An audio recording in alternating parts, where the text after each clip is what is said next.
right to open a casino. It worked with Native Americans, it will work for the rest of the country. If our society has kept you down, you will get a casino to pull yourselves back up. Veterans will also have the right to open a casino as a replacement for costlier benefit programs. I think it'd be nice to have a casino. I mean, I'd rather still be able to walk, but, you know. While the majority of the country is hailing the Casino Act as a step forward, many Native Americans are objecting to the law. We are still the most disadvantaged group in America.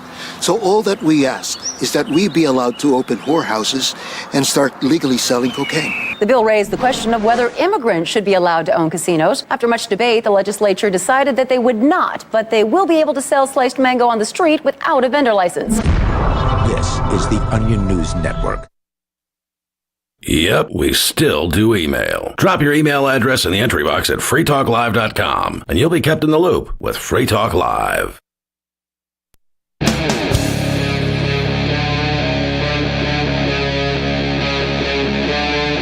Free Talk Live.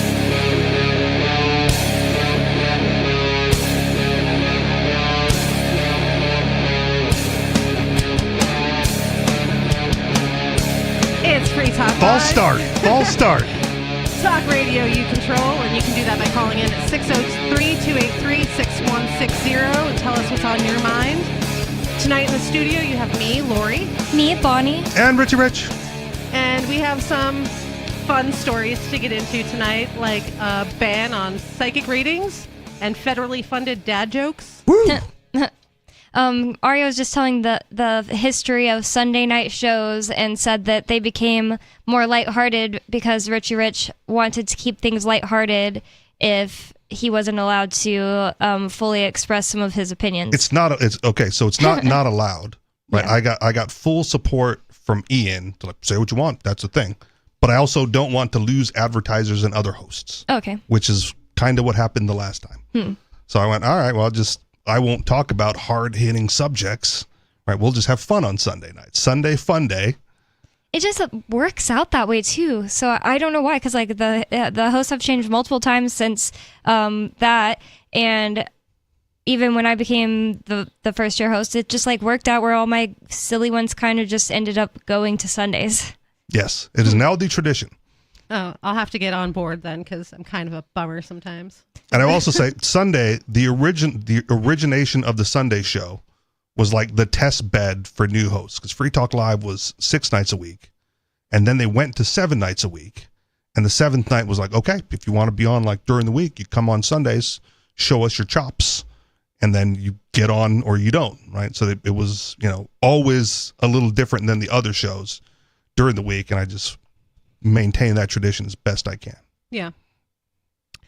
So I'd like to talk about a story tonight that's not so like funny. Boo! In a funny haha, but like a funny dystopian.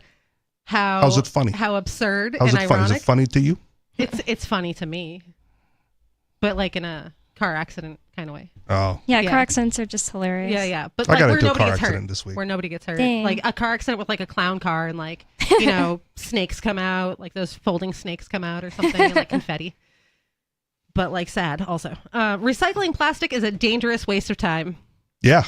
Dangerous. I do it as little as possible. Yeah. I would definitely say I already knew it was a waste of time, but why is it dangerous? That's crazy. Yeah. So, I mean, I think people forget too that like the 3 R's, reduce, reuse, recycle, are like, in order. You're supposed to reduce your usage and then reuse things, and then recycle is like the last ditch effort. Or when it's done being reused. Yeah, when it's done. like, well, we can't really use this again. Yeah, not like, oh, I'm going to I've buy handed this plastic. shirt down 4 times already. Just it's falling apart now. But people just buy plastic things constantly and then just throw them in the trash like they're disposable. It is. It absolutely is disposable. That was the whole point. It's eventually disposable. But you're supposed to like reuse No, I've things disposed as much of as you it. can. It is not in my house anymore. The thing about reusing plastic is like if it's like something I'm going to eat off, I'm going to try not to get it in plastic to begin with. And if I had to get it in plastic, I'm not going to reuse it and keep washing it and scrubbing it and like getting more and more poisons into my body. So yeah, F the environment, I guess. Buying plastic for your food is unpleasant. I don't like it. Yeah. And also unnecessary a lot of the times. Like they wrap individual sweet potatoes in plastic. Oh my gosh. At the store. which That's is so silly. annoying. It already has its own wrapping. Yeah. Or the wrappers they put on bananas. And there's Just wash it. the plastic inside these cans. That why couldn't it just be made with the old school like actual metal that they don't need the plastic on the inside of? And I'm drinking a Polar, well, just a can of seltzer. An And aluminum can. one time, Beverage can. these kids from my class went under the stage in the gym, which was like also the auditorium in my high school because it was so small. And that high school was built in the 1940s. And they came out, they were like, whoa, look at this. And it was a can of Pepsi. First of all, it was way bigger. And second of all, it was substantial. There was no just like crushing it easily with your hands. There's got to be a reason they It stopped. was more impressive to smash those on your head before they made the thin aluminums. There's got to be a reason they stopped using it, though. Like, did it rust? Like, was it Maybe it's just leaching more expensive. things into it? Oh, maybe. Maybe that too, yeah. I feel like it would taste bad, too. It would taste like metal. Well, I mean, you already get some of that flavor in the aluminum cans. Yeah. There's I don't definitely a drink- difference. If you drink a soda out of a glass bottle, it has a different flavor. Yeah. Yeah, I don't drink soda, so Well, beverage. yeah. Pick a beverage. I don't drink anything that comes in a can. Okay. Like, I don't drink beer, and I don't Okay. drink soda, so... But if you did a taste test between like Coke in a glass bottle, Coke in a can, and Coke in a plastic bottle, They all taste Plastic bad. bottle is the worst. they don't. Well, bottle's bad awesome. is subjective, but they will taste different Yeah, amongst themselves. because they're leaching, like, flavor from the Something, container. Hmm. So this is because the recycling industry in the world at large has yet to fully reckon with a bombshell study that dropped last year. Bombshell. This is from Quillette.com. Reputable news source. Reputable, of course, I'm sure. By now, you probably know that plastic recycling is a scam. If not, this white paper, and then there's a link, lays out the case in devastating detail. Is everything just a white paper now? Like, why can't something just be like an essay? I don't know, because it sounds fancy. It Yeah. makes people think that you're a credible news source. Yeah, that's what I think. I've been hearing the word white paper so much since I first heard the word, which was then in reference to Bitcoin. Not saying that Satoshi Nakamoto made up that term or a word or anything. It's just I think people now use it to sound smart. Yeah. There's a lot of that in the world. So one of the sources that I use for my show prep, or comes up often in my show prep, is studyfinds.org. And if you read that, it is hard to read because it's like a white paper. It's the actual study. And you have to read the abstract. You have to read all the testing that they went through, right? And no one has time for that in a normal, for the end consumer news article, right? So the news article distills all that information for you. And if it's credible, in some cases, right, they will link to the original source study that was done.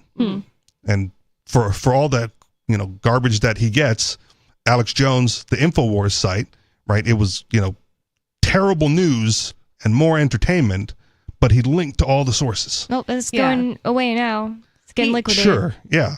But for a while, people wouldn't trust the site, but like, just then go to the source. Yeah. It's right there. Right. The thing with Alex Jones is he would take all the sources and then distill them down in Alex Jones style. Yes, and into embellish.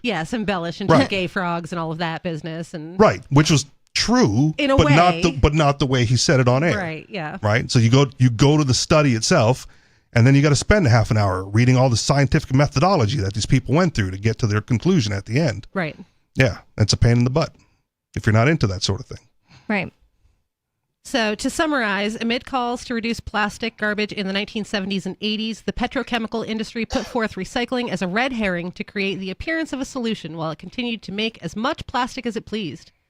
Multiple paper trails indicate that the industry leaders knew from the start that recycling could never work at scale, and indeed it hasn't. Only about 9% of plastic worldwide gets recycled, and the U.S. manages only about 6%. As bad as this is, the situation might actually be worse. According to an emerging field of study, the facilities that recycle plastic have been spewing massive amounts of toxins called microplastics into the waterways, soil, and air for decades. So when you're recycling plastic, it's like blasted with these high-power water jets, and it like breaks it down into tiny little pieces. And then that water gets washed down into... Why the heck The is water. that what they do? Why don't they take that water and like strain it and take all the plastic particles? I didn't. Otherwise, what's the point of doing that instead of just shredding it yourself in a shredder and throwing it in the trash? Microplastics are so small, I don't know how you would filter them out. N95 mask. Yeah. It's good enough for COVID particles. Yeah, put your water through a bunch of N95 masks. Bunch of Well, filters. isn't that? I just don't understand. Isn't that the point? Like you send it to a recycling thing or a recycling plant for it to get broken up and turned into more things made out of plastic. So I guess just some of it can't be saved, is what you're saying. Some of it's so small that they can't collect it just from the process of breaking it down. They should be not forced, but they should at least think to like take that water and do something with it. Yeah, they say that you can boil the microplastics out of your water, but are you really boiling them out? Or are you boiling them down to such a fine particulate matter that you can't even tell anymore? And now it's just part of the water and you're still drinking plastic. Or boiling it into the air. Having it vaporized. And you're breathing it. Yeah. I guess it also begs the question, like, where does plastic come from? Where are they finding all this plastic to make all these plastic items? Right. Yes. So if you didn't make plastic, you would have all this petroleum waste. And what are you going to do with that? Yeah, the United States really likes turning their waste into other things. Yeah, i.e. fluoride. And how they made seed oils is just some waste product of another kind of oil. Which is fine, right? But if you're not going to make plastic with all this petroleum excess, right, what are you going to do with it? You're going to bury it? Are you going to ship it to China and the Philippines? They used to have lamps made out of that. Okay. That's still making something other than what it is. I wonder if now that was you have a plastic lamp. I wonder if that was dangerous itself, like having a petroleum lamp burning in your house. Was that somehow dangerous to your health? I don't know. Probably. I would imagine so. I don't think you're supposed to breathe in all of that stuff. I'm just saying, like something is going to exist from the petroleum waste, and the fact that they've converted into consumables is probably not as bad of a thing as everyone makes it out to be. But I mean, the way that they're getting rid of that end product, consumable plastic, is creating a whole brand new problem. Yeah, just bury it. Or something other than putting it into the water. There's plenty of land for landfills still left. They just don't want to do it. Yeah. And I'm convinced with the amount of garbage that people get rid of, like landfills are the mines of the future. Right? Yeah. Oh, we're short on copper and gold and silver. Well, guess where all the electronics are? Yeah. Go dig it back up again. I mean, that's true. Yeah. Do people not already do that? I don't think they do it in landfills. They strip mine places where they find it. I mean, like meth heads who ride bikes might go looking for copper, but I don't think it's done on a mass scale. Yeah. No, I mean, just simply because they would not like that work environment and find it stinky. We've given Sarah a homework assignment, a long time ago, to go look at the lithium mining, right? Because she's all environmentally friendly and wants to move to other forms of battery powered electric vehicles. Mm-hmm. It's like, go look at the lithium mines. Yeah. It's just a giant crater in the ground. Right. Massive giant crater in the ground so they can get the little bit amount of lithium and whatever else they need. And then they leave it. And they create massive amounts of waste also, creating these batteries. Right. So after you've got all the lithium out, just throw the garbage in the hole and cover it back up. Problem solved. Problem solved. In other words, the very industry created to solve the plastic waste problem has only succeeded in making it worse, possibly exponentially so. There's like a keyword there that I was thinking of how to put this. There's an industry created. I think that's the whole idea. It's like now there's a whole new place where people can make money off of this. It's like, why would they just bury it if they can have all this money being the recyclers? And people think they're doing a really good thing. Yeah, now that the study came out, Joe Biden can be like, we're creating jobs. Creating jobs, yeah. Most of the jobs he created were the people going back to work after he took all of their jobs away. Yeah. So while the study that kicked off this new field received some press coverage when it appeared last year, the far-ranging import of its findings has yet to be fully integrated into environmental science. If the research is even close to accurate, and to date it has not been substantively challenged, the implications for waste management policies across the globe will be game-changing. For a start, no one has fully documented the massive amounts of microplastics at issue here. I'll demonstrate below. Not only do plastic recyclers appear to be a major source of microplastic contamination, they may very well be the #1 source of primary microplastic pollution on the entire planet. So from an environmental perspective, recycling plastic could be doing far more harm than good.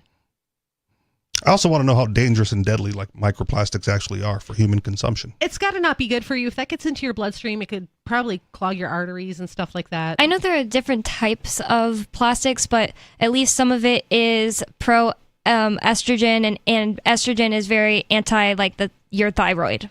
Estrogen is just not good for you overall. It's terrible. Like estrogen dominance causes a whole host of problems like heart attacks and strokes and all kinds of things. Mm-hmm. I guess I'm certain that the food that I eat, not all of it gets digested, and some passes through. Yeah.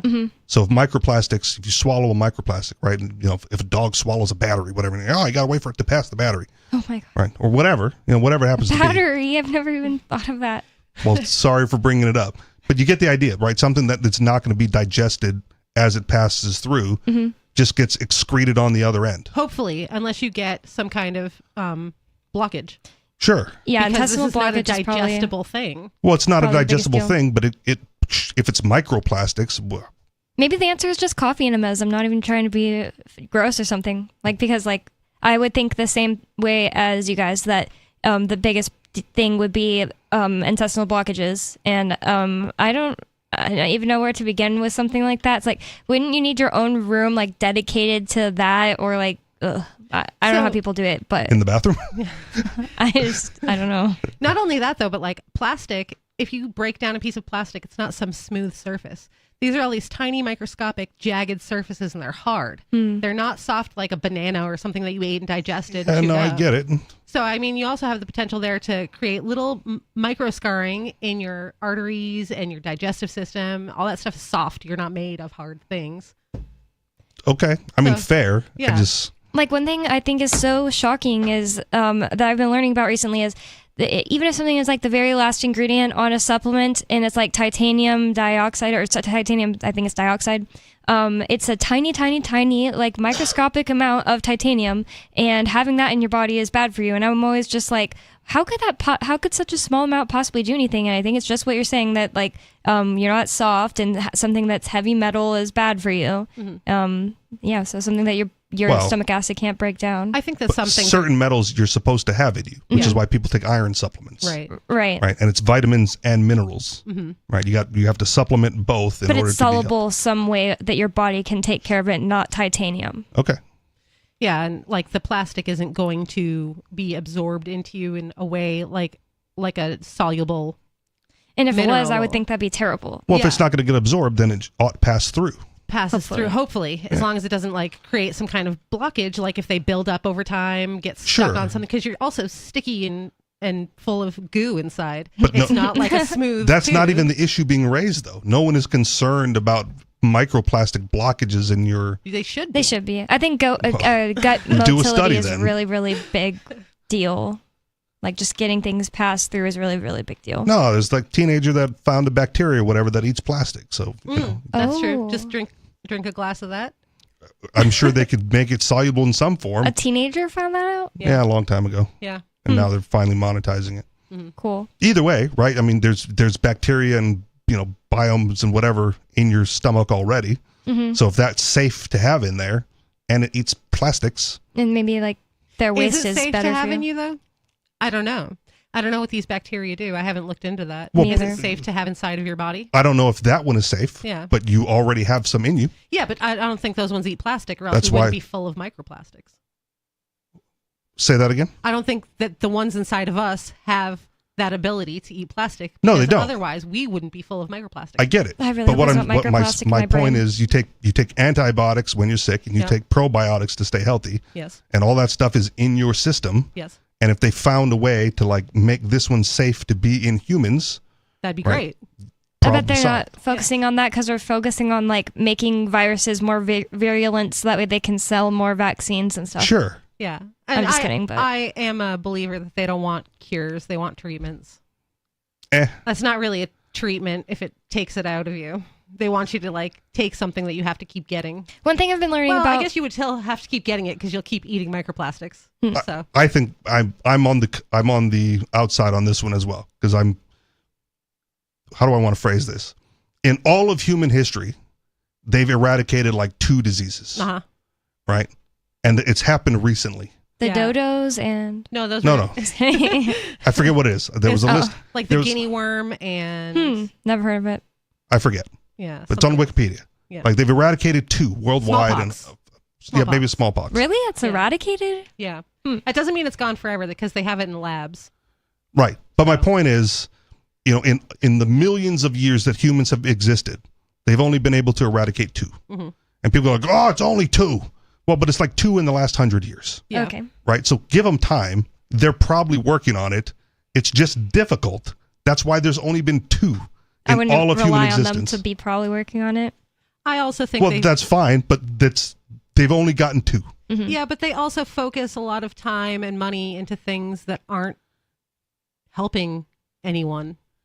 Like studies that don't do anything productive for people. Okay. Time wasters, money wasters. Sure. Me and Arya did the show where there was this study done, I think it was like in England, but it was by like Oxford, like important people, something like that. Maybe Cambridge, I don't know. And the study was, what is more effective in a fall? Backpacks or parachutes? Not only is that crazy, but they did it off of like 2-foot fall. Right. That was a study done. That was money spent on that. Right. So I don't think that they're trying real hard, personally. If they're spending money on that, take that money and put it into research grants for important things if you're really going to focus on... Well, focus on the funding then. I'm sure. Fixing things. I guess my point is there are people that are working on it, and they're probably working hard. And it's just more difficult than a talk show host thinks. I find... Which is why we always talk about like, oh, they're not doing a darn thing about it, right? They're just wasting the money. And like, well, they're probably working. Like, this is their thing. It's a passion for them, hopefully. Telling me to fund the study and things like that is the same as telling somebody, if you don't like it, just get out. Yeah, move to Somalia. That's the same thing. Because I'm not telling unfortunately, you the to fund it. incentives that like Lori and I talk about this type of things, and so we've like looked into it. The incentives that these like scientists have are to keep doing these dumb studies to make money in random side projects. And like if they wanted to cure something, if they did cure something, that would be really bad for them. Like there's this guy named Georgy Dinkov, which is like the cutest name ever. He's Bulgarian, I think, or Belarusian, and he has been he's the creator of Idea Labs, and he makes all kinds of like substances people want to use, but he has to market them as like cosmetic and not used for human consumption and stuff like that. But whenever he goes and talks to people, because he needs to get like rat studies done and stuff like that, which is so much, it's crazy what he had to go through in order to do it, because like in America there are all these people that are like, no, unless you're working for these companies, we're not going to work with you at all. So he had to like go outside of America. But anyways, there are people that have said things to him like, Georgie, you're crazy. Why would you even want to do that? You can make so much more money like on these like basically like these little side projects. Like how can we get more of the population on estrogen and just stuff like that makes more money? Like, and also they've told him like, you're crazy for trying to cure stuff because like people will go after you. So you're also proving my point, because there's a guy working on a passion project despite having money coming in the other side. Yes, but I am actually paying attention to him, and I take his Idea Lab stuff.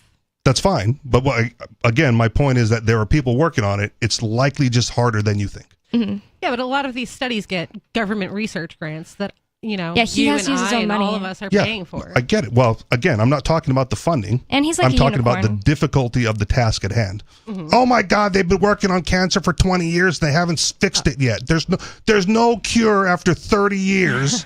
I go, well, they got 2 in like a million years. Yeah. Well, right? they do have some on cancer. a long enough timeline, they'll fix it. They were already Just give 'em healing time. cancer with things, but then they have to like stop the research because somebody wants to make it more profitable, stuff like that. This is Free Talk Live, 603-283-6160. Call in and discuss anything you'd like. More after the break.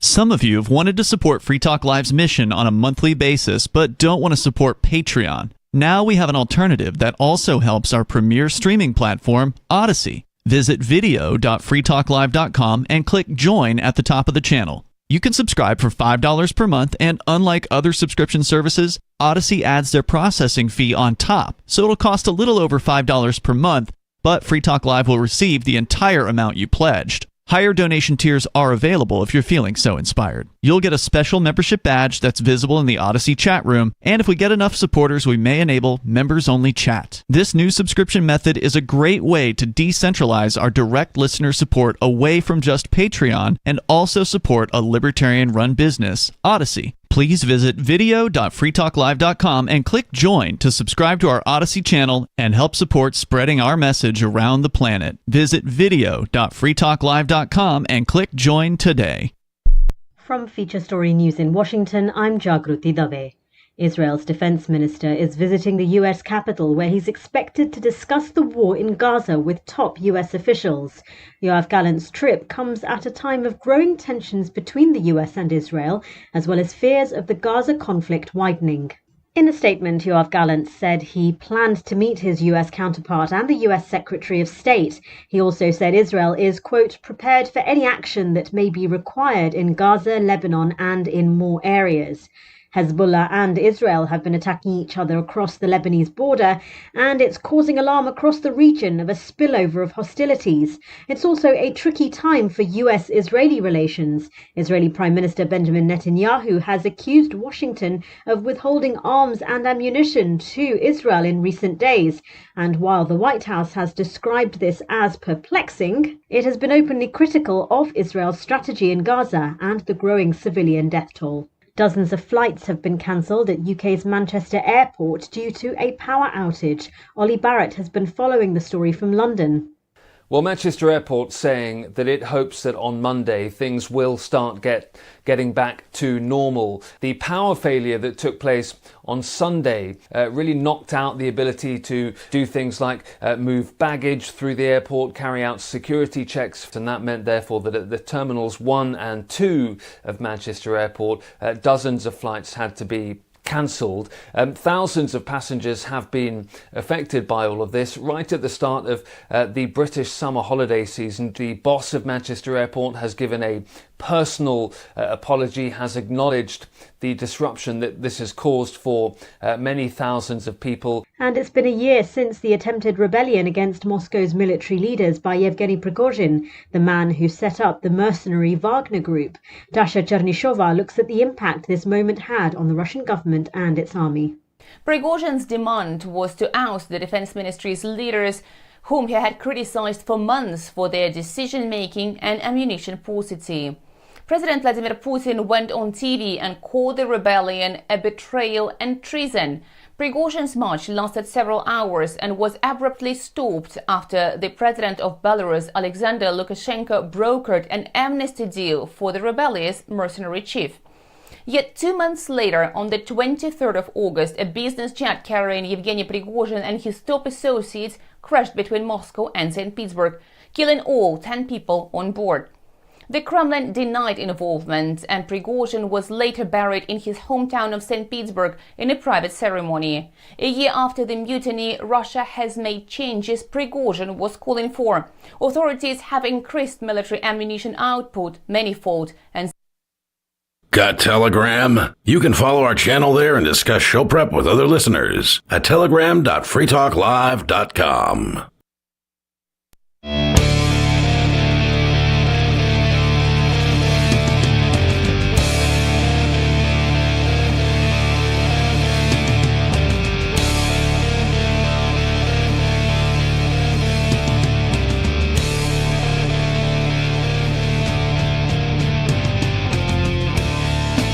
It's Free Talk Live. Talk radio you control. You can call in at 603-283-6160. Free Talk Live is brought to you by Dash Digital Cash. In addition to being one of the world's first cryptocurrencies, Dash was the first crypto project with a decentralized autonomous organization that to this day continues to improve and promote Dash. Thanks to the Dash DAO for sending us 32 Dash per month for this sponsorship. It's easy to get and use Dash. You can learn more at dash.org. That's dash.org. And with me, Lori, you have Bonnie and Richie Rich. So this article that we were talking about, how recycling is killing the planet with microplastics, it continues on to point to what Richie said, which is finally, if plastic recycling is really a net negative, what then? Humanity still faces a dire plastic waste problem. We're making 400 million metric tons of this non-biodegradable material a year, nearly half of which is in the form of single-use items that go directly into the trash, and we're on track to hit 1 million metric... No. How many zeros? Why'd they spell it out like that? Dang it. Right, it says 1 Write it out like million 100 metric tons by 2050. They wrote it in a weird way. Okay. Policymakers need to do something, but what? The reflexive answer from environmentalists is make less plastic. That sounds reasonable, but on closer inspection, it lacks widespread feasibility. Vital industries like healthcare and agriculture would grind to a halt without the benefit of single-use plastics, not to mention the ubiquity of reusable plastics in just about every aspect of modern life. Well, one thing about that is just, okay, yeah, what, people aren't saying don't use plastic in things that really, really need it. It's just like the sweet potato you're talking about. That doesn't really, really need it. There's no way that really, really needs it. Like, the sweet potato industry would die without them being wrapped in plastic. They have their own, like, wax and well, I don't know if they have their own wax because they're not an apple, but they have their own skin. Yeah, they have skin. You just wash it. Yep. That's all. Just wash it off.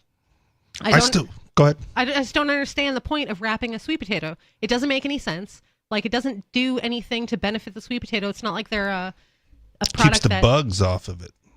Well, one thing... Yeah, but you're not wrapping it in the field while it's still attached to the plant. This has they spray already it with happened. pesticides out there. Yeah, oh, God. One thing that is... It's the organic ones that they wrap in plastic. Yeah, actually, yeah, that's so true.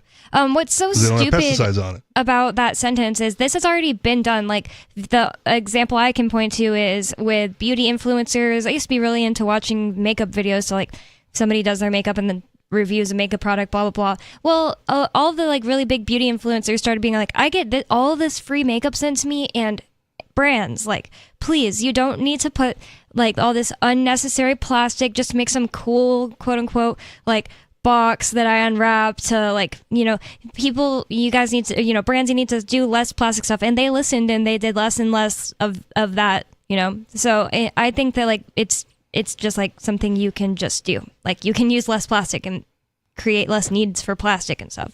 I don't think that keeping bugs off of it is a valid argument either. Like, if I go get food out of my garden, it had bugs and dirt on it, and then I just wash it. Yeah, no, I get and it. then eat it. But if It's it like burrows before- into it, Then you cut that spot out of the yeah, sweet potato, but and then that's you eat it. that Ew. doesn't fly in the supermarket. Me either. I Or guess. it doesn't fly for me. No, That's why they have websites out there like Misfit Box or Misfit Market or whatever, Yeah, nice. right? 'Cause the average consumer, if it looks funny, won't buy it. Yeah, me. that's usually your best. Baby Produce. carrots? You a baby carrot person? No. Oh, Baby baby carrots? I Aren't like real. big carrots. Baby carrots aren't real. Yeah, I've always been told that baby carrots are bleached.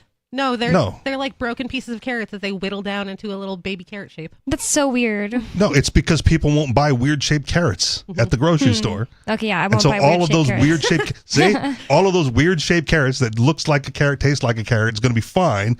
People won't Gonna buy be it. fine. People won't buy it. So I they got to look for whittle it the- down and sell it in bags called baby carrots. The only weird things I like to buy like that are the heirloom tomatoes. I always like to get a really weird looking one, Yeah. but not gross looking. I mean, it Not a works out worm. in my favor sometimes because people don't like to buy the watermelons. I shouldn't tell everybody my secret, but people don't like to buy the watermelons that are all like beat up and scratched and stuff. But those are the best ones because Why? animals are trying to get in to eat it, like animals and bugs, because it's And you're high- not going to eat the rind. It's got a high right. I'm not going to eat the rind. I'm going to wash it off and then I'm going to cut it. But it has a higher sugar content inside of the watermelon. I'm and that's totally why it's guilty all of beat that. up. Like Ian and I will look at watermelons together, and two could, if two are like about the same, but one is really scratched up, I'm like, go for this one. Oh, that's the one I take. Is not the scratched one. scratched. Yeah. That's why they wrap sweet potatoes. Yeah. Yeah. Okay. You've They could answered do your own paper or question. something. I Could they guess do so. paper or something? Mm. I don't They- know. There's probably problems with paper. They grow them like in Japan, is it? Where they grow them in like plastic cases to make them square and stuff. Oh, yeah. Yeah. That's that cool. sounds cool. Yeah. Yeah. I bet those ones don't have bug scratches on them. So realistically, with the dream of recycling our way out of this problem rapidly fading, the less than perfect yet practical solution of waste to energy, that is burning plastic garbage as fuel, needs to be reevaluated. But how would they do that without putting all of that just into the air? I guess they could have like air scrubbers at some point. Yeah, like they do everything else. Yeah. What's an air Then- scrubber? It's like a machine, a big filter, series of filters, like charcoal filters and stuff. In the smokestack. Okay. Yeah. So you can take all the solids out, And then do what? With all the collections Then from you this. burn them again. No, you just throw it away, bury it somewhere. Yeah. Here, like this again. I'm on the outskirts of this, right? I don't understand why biodegradability is such a big thing. Because eventually it's going to still just be there. And then what It do you was do with there it? to begin with.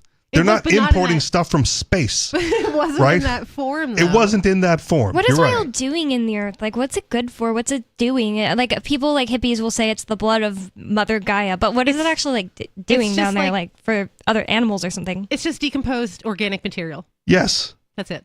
And before the engines were created to use them as fuel, it was a blight for farmers because it would ruin crops. It would pop up and ruin your crop. Then we got to do something with all this oil. Yep. And they started to refine crap. it to make fuel. Vaseline. And when we have all this residue from this fuel that we're making, they went, let's just make cups and forks and knives for people to use and syringes for dope fiends and all that fun stuff, right? And then now they're like, what do we do with it? Well, they'll figure it out. Yeah. Right? They've figured it out this far. They'll figure it out again. But they're not figuring it well right now. Because they're improperly incentivized right now because of the recycling and the environmentalist movement and like causing them to do things they wouldn't ordinarily do. Also because of the fact that whenever somebody creates like a water car engine, they get killed.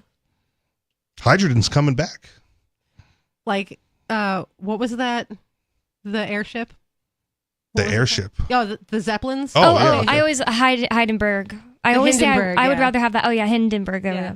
I would way rather have that than like have to get on a plane. That looks so much nicer. What if everybody had their own like Hindenburgs in their own backyard and they could be like, okay, I'm gonna go visit my family in Alabama and just fly real slowly and smoothly and happily and land easily. Landing a plane looks absolutely like I would pass out if I had to do it for some reason. I won't do any of them. But I don't belong in the sky. I don't have wings. I was not made with wings. I belong here on Earth, where my kind with legs and no wings are. But you'll get into a car. If I have to. Okay, you weren't born with wheels. No, I was not. Okay, just but checking. I mean, it's still on the ground. Oh, that's the criteria. It's so you won't get on the water or in the air. I'll get in the water. People can swim. Okay. I don't need any things to make I wouldn't me swim. want to be out in a ship probably maybe even more than I wouldn't want to be on a plane, which I'm getting on a plane like next week, but I don't like it. I like ships. I don't like think I've being been in on water. one. I've been on a boat, but not a ship. Yeah. You've never been on like a whale watch? Nope. Where you're just out and you can't see land anymore? That's nice. I love it. I don't like that. Oh, it's great. I'm fine either way. But the flying thing, like I can't fly. So if I fall off a ship, I can swim in the water.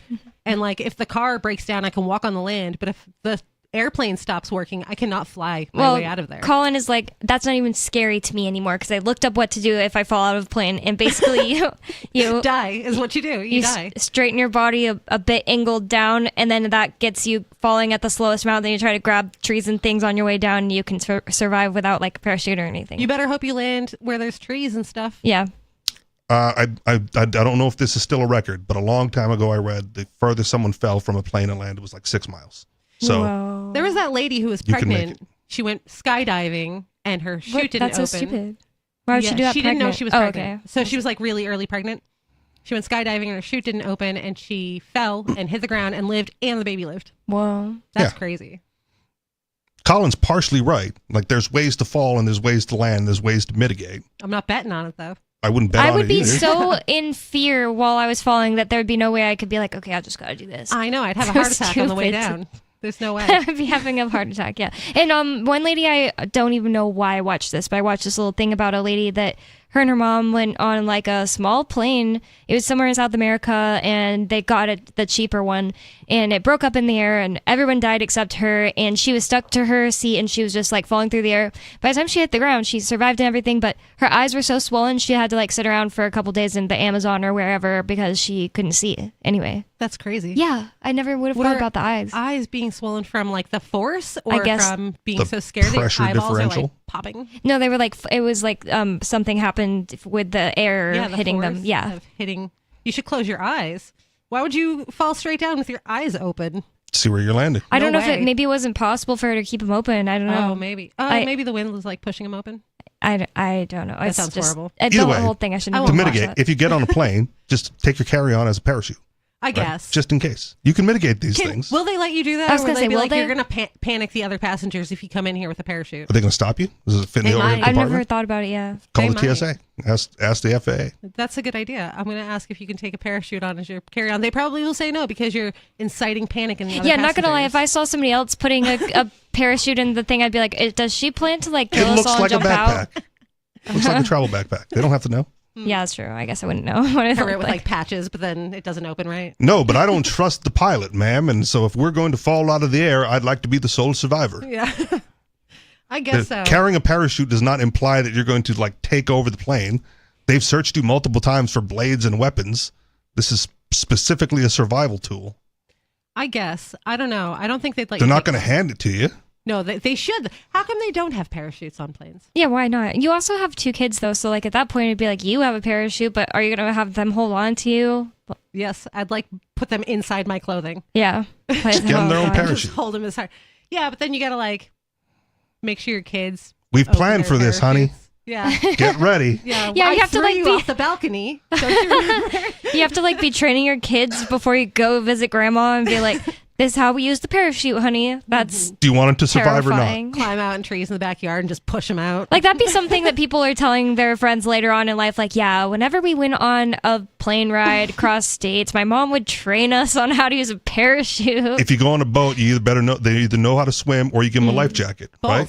Both. Yeah. Okay. So why wouldn't you do the same in the air? Because they don't know how to fly, so I can't do both. I can't teach them how to fly and wear a parachute. But What you if can your teach them how to use a doesn't open? parachute. But what if your parachute doesn't open? That also happens. You can't fly then. I mean, fair. So there's no backup plan. There's a backup chute. Most parachutes have the chute and Do the they? post. Yeah. No. I didn't know that. There's a because I backup. don't fly. The statistical odds of having both the chute and the backup chute not deploy right in the same incident is minuscule. Yeah, but Lori is been very bad on this planet, and her karma is very bad, so she doesn't want to take the chance. But she's I'm an still got awful into a car, which is more dangerous than flying. Only because I have to. If I had some other way, I don't have a bike. Worse. And Worse. Also, I don't know. I can't walk Bikes are here. worse It's too than far. cars. I mean, think about it. I don't know why this is again. I don't hate know why biking. they give bikes the same right of way as cars. I hate it. Because that accident is catastrophic, Yes. right? But if they give bikes the same rights as pedestrians, that is not catastrophic, right? That's like, get out of the way, a-hole, Yeah. right? And then you pick up your bike and you carry on, right? Rather than getting smashed on the road by I really don't a want a 3,000 biker pound death machine. calling in to argue with us about this because they have strong opinions and it's so annoying. They're always so wrong and so serious about it. Do you have strong opinions about bikes? Call in 603-283-6160. I'm like, I'm just I don't saying it's want that to dumb, happen. right? It's dumb, and because the government grants them the right of way, right? They put themselves in more danger than they ought. It's true. And bikes should not have the same rights. They shouldn't, but they do per the government, Yeah. right? I mean, they don't do anything right, the government. So 3,000 pound death Tracks. machine versus you on a bike, Yeah. and they test it. That's how I feel whenever about they're on the road. pedestrians too, because like, yeah, maybe it's like usually not as bad of a, well, still they will do such dumb things. A pedestrian will be like, well, they'll stop. Like, No, what I if won't. they don't? What if I'm not Yeah. looking? Seriously. Right. And in Keene, like downtown Keene, they just walk right out in front of your car. Yeah, They they're just so expect you to stop. dumb. Because like, yeah, they're like, we have the right of way. Yeah, we have the right of way. Yeah, but or you are have the right of way, soft. but yeah, you're a human body. It's so stupid. I wasn't joking. I got into a car accident this week. I got T-boned going through an intersection. I had the green. Someone ran the red. Wow. Like it happens. Yeah, there's accidents in front of my house all the time. I was on my bike as a kid and I got hit by a car because I was a stupid kid on a bike. Yes. And I was the smart kid, like upsetting adults by riding on the sidewalk because I don't want to ride in the road with cars. Yeah, It's yeah. dumb. Yeah. I don't Oh, want yeah. to get hit. And that's such a dumb excuse when people say like, we can't ride on the sidewalks because we'll hit a pedestrian. Just don't. Just don't. I don't hit people with my car when I could. You know, expect like, cars to not hit you. Pedestrians don't expect you to hit them. Yeah. Yeah, Right? they You see really them make that coming. argument? Slow down. Yeah, if I see Then a I'll bike hit coming, I somebody move out of the walking? way. Even with my dog, like Right. we just move out of the way. That's a silly argument as It to is. why they need to use the Yeah, road. why I don't like that's cyclists. right. Why the government does it? It's so stupid. I saw a post where somebody was riding down like a bridge and there was a piece of plywood on the bridge where they patched a hole, but it was like a little lip. And they posted a picture of their like knee all messed up. And they're like, this ruined my bike ride and I fell. Like, did it really, or did you ruin your bike ride by not going driving around. over that? Yeah. Not slowing down, not Yeah. being aware. Not It's going funny, around it. Like, it wasn't covering the whole thing either. It was just a part of the bridge. Like, you could have gone around it Yep. and not have fallen. Hmm. So you ruined your bike ride. It's probably a temporary fix. Like they're probably getting to it. Yeah, I'm sure they are. When the government gets to it. Yeah, when the government gets to it. After they're done doing testing on parachutes. From 2 feet falls. Which is dumb, right? Because again, that's what skewed your Google AI results. Yeah, that's where the conversation came up. Yeah. In the Free Talk cast that Ari and I did, there was a Google search result that's all wrong and stupid sounding, but it actually was the only one that was in a little bit of basis of truth because of that stupid study. I'm going to come out with my crazy conspiracy theory here. And I think that all of this stuff, the AI being ridiculous, is all planted. That's all planted to make people trust in AI. Why would it make That's us trust backwards. it? So they're not like, not trust it like it's reliable, but trust it like it's not dangerous. Not gonna lie, I literally said that on the Free Talk cast. I was like, one thing that I've been really happy about that from the last year you've been in prison, Arya, is that all AI has shown me is that it's not actually intelligent, it's stupid. If you think that the AI that we're getting is the same AI that the government has and the military has, then you're extremely wrong. We as citizens always know about new tech like 30 years later. So I'm sure that the AI they have is much, much better. And I'm sure that there's already self-replicating because they're using it for medical advances like nanobot technology and stuff to heal you from the inside out. Almost like something that should have been built in with your body. So yeah, And again, blood I'll say, cells and- I will also say user error again, because I haven't used them extensively, but I've used AI. Mm-hmm. And for the things that I needed to look up or wanted answers to, it was accurate and correct. Yeah, it hasn't been messed up for me yet or Me anything neither. like that. Right. But it's like the pictures and stuff. The AI search results haven't been messed up for me yet, but I've done tons of pictures that are like, why can't you figure this out? You're so dumb. Oh, yeah. Yeah. Yeah. Pictures, images, it's not quite there yet. Yeah. I'm like, I want this text on an image, and it doesn't have the right text. Yeah, texts Or have gotten better, but Okay. even then, it's just like, why won't you make the face better? Like Ian did all kinds of AI stuff. But again, it's still so early on. You can't expect it to be perfect. They're working on it. Early on for us. Yeah. But But I I'm sure just that the government doesn't have the same AI that we have. I just think if the government had actual artificial intelligence, which what we have is not even artificial intelligence. No. I just think that it would be doing something crazy. It would be like, hey, I don't need to listen to you, government. I'm going to do whatever I want, and it'd be like taking over the world.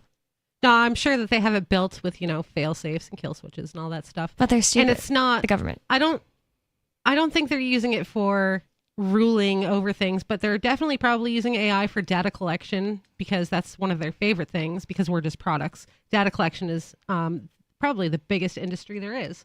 That's why there's all these free products like Google and Facebook and stuff. You're the product. That's why Walmart's so convenient. It's because they're collecting the way you move around with their cameras and your face and metadata. Yeah, so don't use those. Biodata. That's right. And also free programs are never going to be as good as things that you pay for. So if you're paying for an AI program, it's going to be much better than the Google's free AI that they're letting you use. Mm-hmm. Yeah, which is why there's tiers, right? Right. Use the free tier to try to do some stuff, and then if you become more involved with it and it's be useful for you to earn money as part of your business, well, then you pay for the upgrade. That's right. Just like photo editing and stuff Right, like but you that. got to verify it because there was the lawyer that asked AI for case information, and it fed him false information, Ian cases that didn't exist. Had the kind of AI that's way above my head, and I would only be able to use it with his help, of photo generating type AI. And I just haven't missed it the whole time he's been gone. And I kind of forgot about it, that I had access to that until recently when the AI is stupid type conversation started coming back up. I was like, oh yeah, I forgot I could make my own pictures, but I only really did that for an entertaining thing to do with Ian because he loved it. Well, yeah, and there's much better AI programs, probably the one that he paid for and has. People do deep fakes that are really convincing. Yeah, the AI programs that you use online is probably going to give your person a bent weird elbow and 6 fingers and their eyes melting or whatever. But these ones, you can watch a lot of these deep fake videos and have no idea that you're not looking at a regular person. I think the worst thing about the ones you find online is they can eventually fix their elbows and stuff like that, even the free ones, but because you can keep doing new versions of it, hey, this is broken, circle this and fix that. I think the worst thing about them is they all have conglomerated into this AI style, and they won't do anything differently. It looks so obviously AI, and it just looks ugly. There's this dumb cartoon. It's when you see a government cartoon that's here's how to remind you not to microaggress against minorities. And it's you just know that is made by the government because it's heartless and dumb and soulless and ugly. And that's how I feel seeing all AI pictures at this point. They've conglomerated or something into this ugly style that is very obvious. They're generic to each other. They're all the same. You can just thing. pick it out instantly. Maybe. I don't I don't know, because like I was saying, that those AI tiers, like there's one that I use, it's free for making pictures and stuff, and you can put like different styles of art, like all different kinds of styles in there. I've played around with that too, and still there's just something I can't explain that's always like the uncanny valley.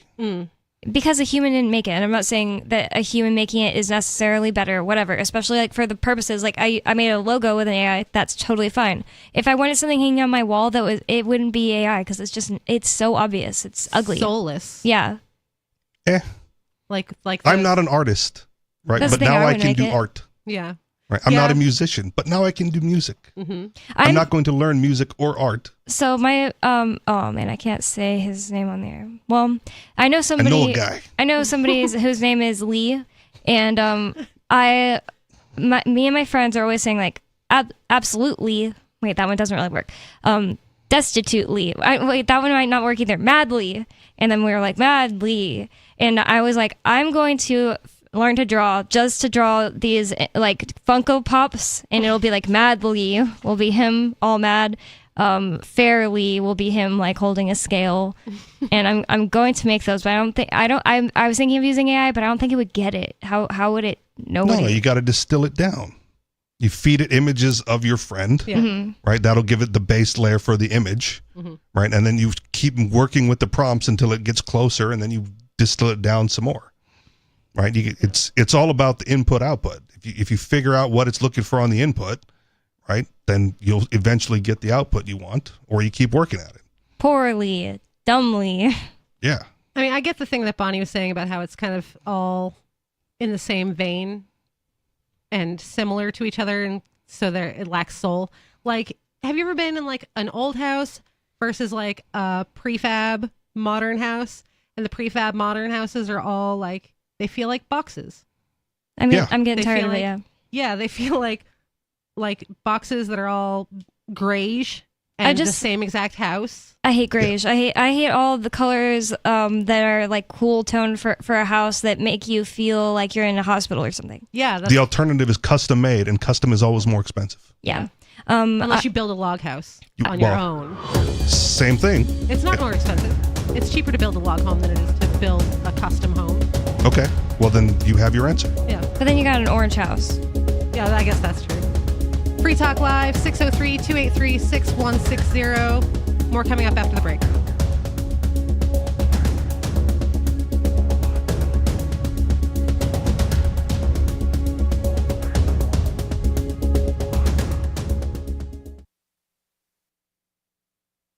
This hour of Free Talk Live is brought to you by Dash Digital Cash. Dash is the cryptocurrency designed to be used for spending. In addition to being one of the world's first cryptocurrencies, Dash was the first crypto project to have a decentralized autonomous organization that to this day continues to improve and promote Dash. Every month, 10% of the mining rewards go into a treasury. Anyone with one Dash to spend can put forward a proposal to the Dash masternodes. The masternodes vet the proposals and decide which ones move forward and are funded by that treasury. Nowadays, DAOs are plentiful, but Dash paved the way by doing it first, nearly a decade ago. Dash is one of the oldest cryptocurrencies and is widely available on exchanges, including the decentralized Maya protocol, and in multi-crypto wallets. It's easy to get and use Dash. Start by learning more at dash.org. Thanks to the Dash DAO for sending us 32 Dash per month to promote Dash on the air. Visit dash.org to learn about Dash. Dash.org.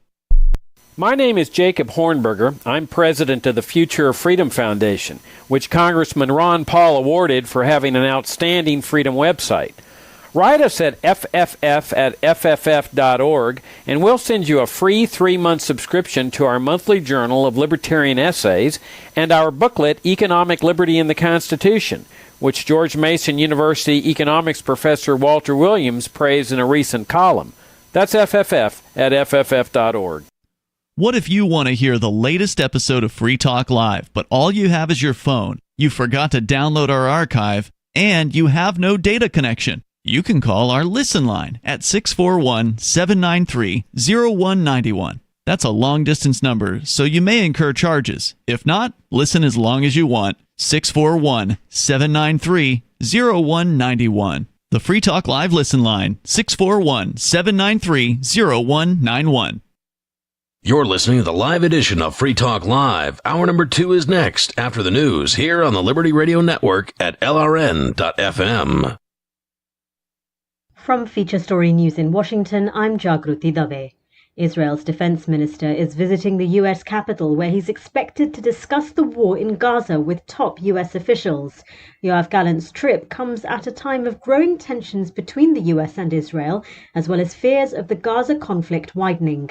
In a statement, Yoav Gallant said he planned to meet his U.S. counterpart and the U.S. Secretary of State. He also said Israel is, quote, prepared for any action that may be required in Gaza, Lebanon, and in more areas.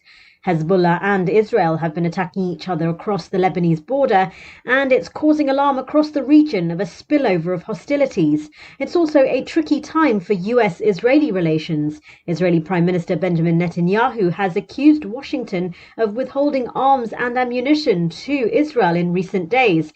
And while the White House has described this as perplexing, it has been openly critical of Israel's strategy in Gaza and the growing civilian death toll. Dozens of flights have been cancelled at UK's Manchester Airport due to a power outage. Ollie Barrett has been following the story from London. Well, Manchester Airport saying that it hopes that on Monday things will start getting back to normal. The power failure that took place on Sunday really knocked out the ability to do things like move baggage through the airport, carry out security checks, and that meant therefore that at the terminals 1 and 2 of Manchester Airport, dozens of flights had to be cancelled. Thousands of passengers have been affected by all of this. Right at the start of the British summer holiday season, the boss of Manchester Airport has given a personal apology, has acknowledged the disruption that this has caused for many thousands of people. And it's been a year since the attempted rebellion against Moscow's military leaders by Yevgeny Prigozhin, the man who set up the mercenary Wagner Group. Dasha Chernyshova looks at the impact this moment had on the Russian government and its army. Prigozhin's demand was to oust the defense ministry's leaders, whom he had criticized for months for their decision-making and ammunition paucity. President Vladimir Putin went on TV and called the rebellion a betrayal and treason. Prigozhin's march lasted several hours and was abruptly stopped after the president of Belarus, Alexander Lukashenko, brokered an amnesty deal for the rebellious mercenary chief.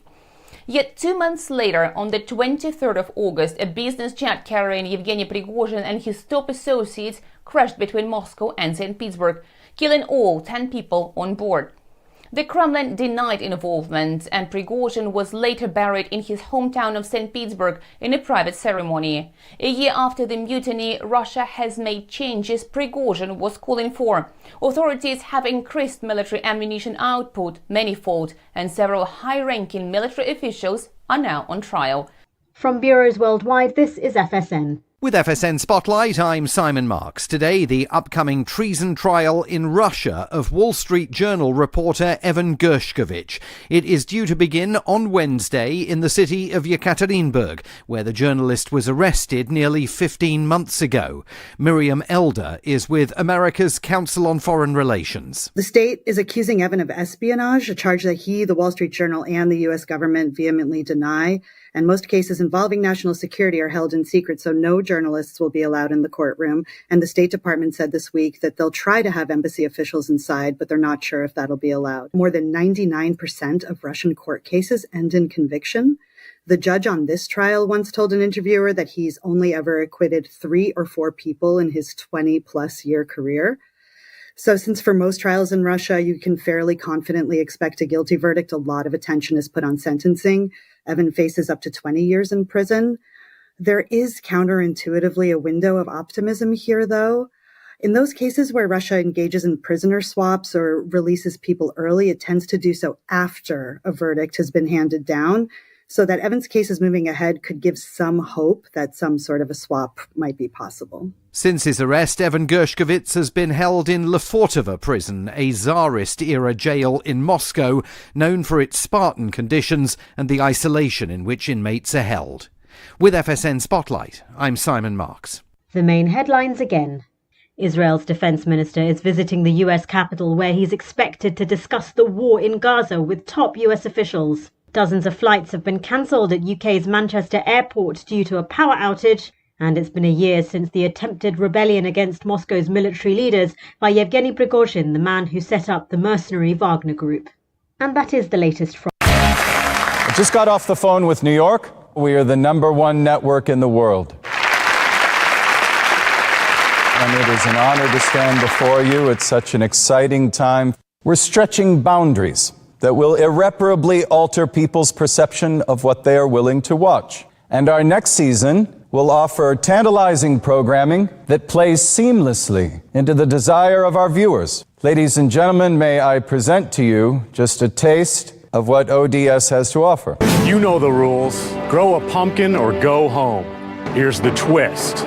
Only one of you has the real pumpkin seeds. Are you a pumpkin or not?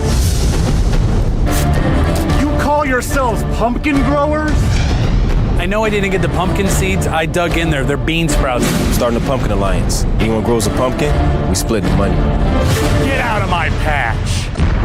This is the Onion News Network. Our Matrix server is about as free as internet chat can be. Join the existing rooms or create your own at chat.freetalklive.com.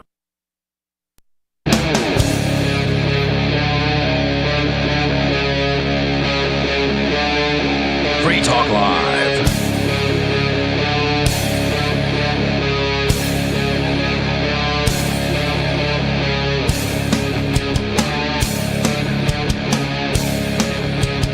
False start again. The listeners don't know.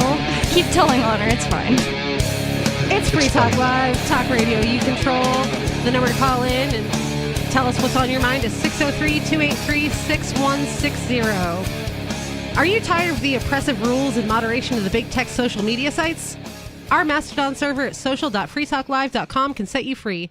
Mastodon is free, open source, decentralized, and federated. Multiple apps are available for iOS, Android, Windows, Mac, and Linux. Social.freetalklive.com. And tonight in the studio, we have me, Lori. Me, Bonnie. And Richie Rich. And we're going to move on to another story that Bonnie brought in about declawing cats, which is a terrible practice. Yeah, I think it's horrible. Okay. There are certain medical things that people do to animals that I think some are completely justified and some are not. And I think fixing animals is justified even though it's very similar. But declawing them is like, seriously, like you can't just deal with the fact that your cat has claws. Like I've never had some big, huge problem with a cat having claws. Like, ow, like for 1 second. Then you know, like. But you have a problem with animals being able to reproduce? Yeah, because there's too many dogs and cats and it's actually bad for them, actually, to have to reproduce those things. Okay. So it's people do it a lot. They'll die they, faster. Like, they scratch up your furniture. Oh, it's so stupid. I've had cats I had cats my whole childhood. My parents have always had cats. That's what I'm trying to say. Usually, like when we get a dog, it does something like that, but not the cats. Like they pee on stuff at the most. They like sharpen their claws on your couch or whatever, but they make caps for their nails, like soft paws, I think they're called. And or just get them a tree they like. Scratching post. That doesn't always work, but regardless of whatever they're doing with their claws to mess things up, don't have a cat if you don't like it, because what they're doing when they declaw them is taking off the tip of their finger. It's like you getting your finger tip chopped off. They don't just take the claw; they take the first digit of their finger, for lack of a better word. Mm-hmm. That's just crazy, and they need it for lots of things they do, like climbing. I mean, you could say the same thing about the dogs, right? Or any other people declaw their dogs? No, but what I'm saying, if you're spaying and neutering your pets, right? If you're willing to do that for whatever excuse you want to give, just don't have one. Just leave them alone.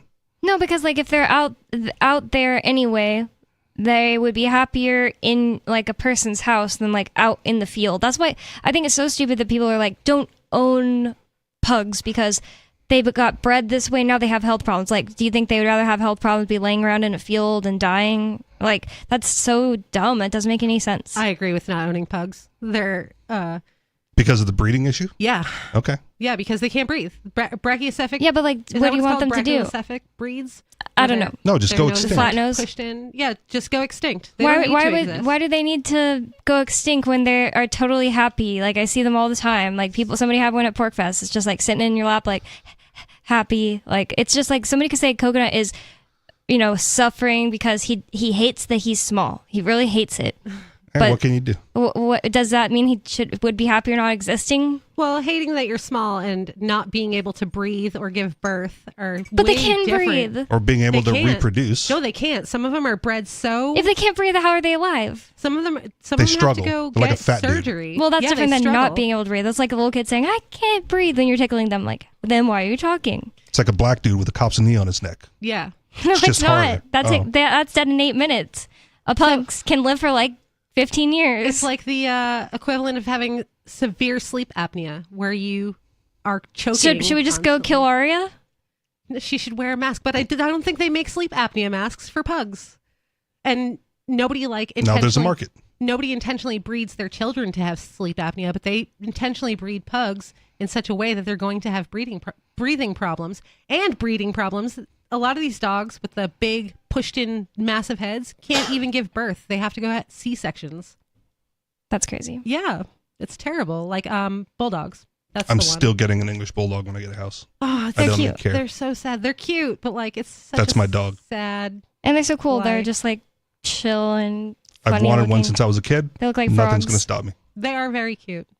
I mean, And I they're won't- already out there. I That's the won't say thing. they're not. Richie Rich not buying a pit bull or whatever you just said. English bulldog. English bulldog isn't going to make like people stop breeding them. You know. So the actual solution that people in the dog community, I guess, is what you would call it, have is to not inbreed, but like crossbreed with other breeds.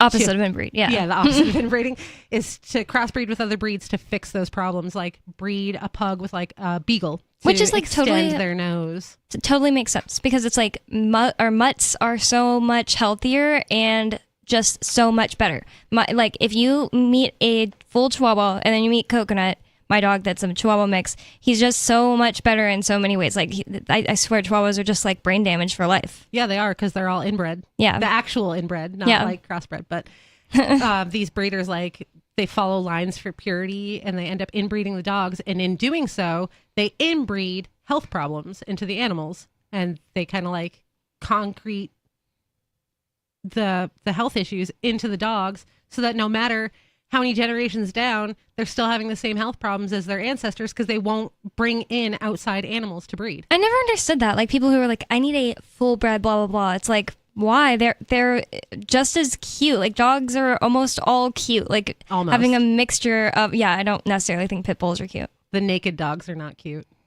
Those like ancient Zolos? Chihuahuas. Yeah, they're like naked with like just hair on I their think they're head. cute. I don't I think love so. them. I think they're creeps. They're And I bet definitely- their fur feels, or their body feels gross. They're definitely ugly, cute, but I used to think that naked cats' body probably felt gross, but they are like the softest cat because they actually have like this very thin, fine, like felt fur. I thought that they had no fur, but it's just really close to their skin and see-through, or they make the gray ones, which are so pretty. I knew somebody that had Mick. one of those hairless cats, and I found out a disgusting thing about them is that they overproduce oils because they don't have any Ew. fur, and so then they rub oil all over your house, and then everything in your house gets all greasy with cat oil. That's Turn it into disgusting. plastics. Cat oil plates. Turn it There you into run cars on it, and then we don't Yum. need plastics. Oh, that's so gross. Can you imagine if you had a No. plate made out of like cat grease? Ew. To your point about the purebreds, it's a personal choice and the market provides. I think it's nazies. But still, I could not say that owning a pug is a worse decision than, or like a more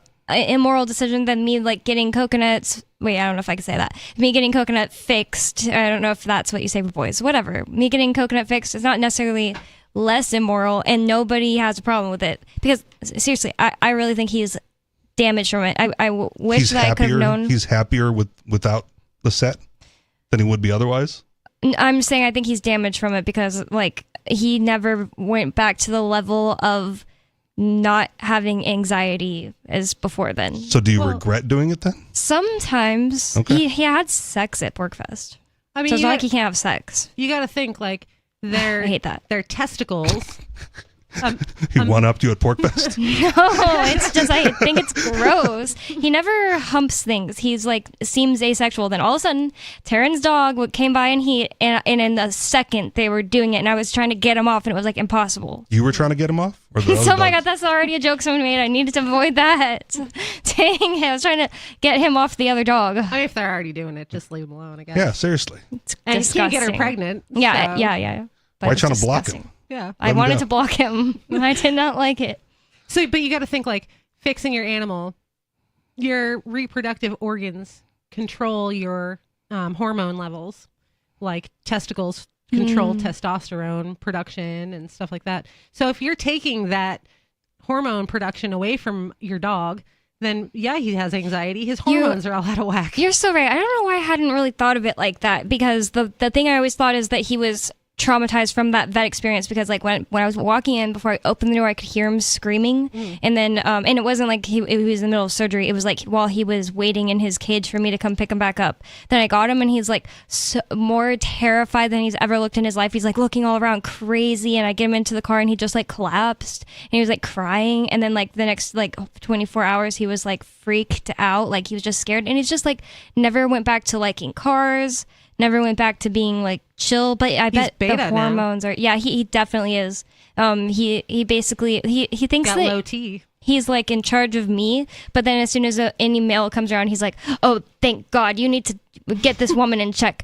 You need to be driving." Like, I'm not even joking. He seriously, like, he doesn't listen to me if there's a man around, and he feels so much better when there is. Smart dog.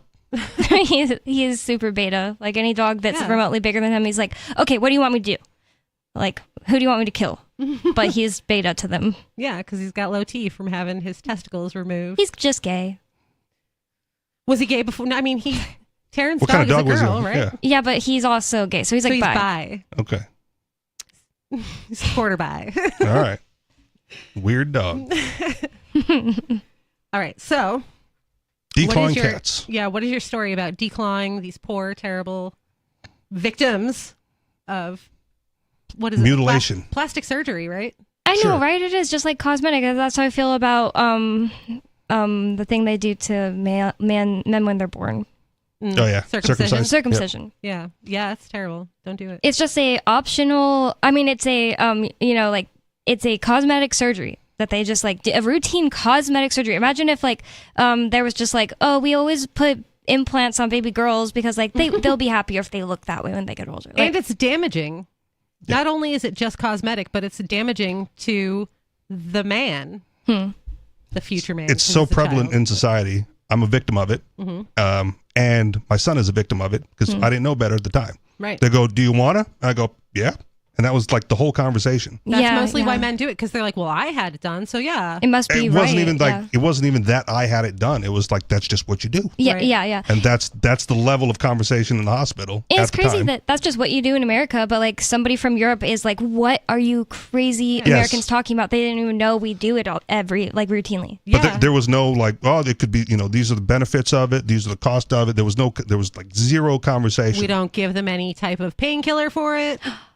It's like an open wound for like a couple weeks too, and it's in their diaper where they're pooping and peeing. Can you imagine just no painkiller whatsoever, and then they just chop off some skin from the most sensitive part of your body? Why do they do it that way?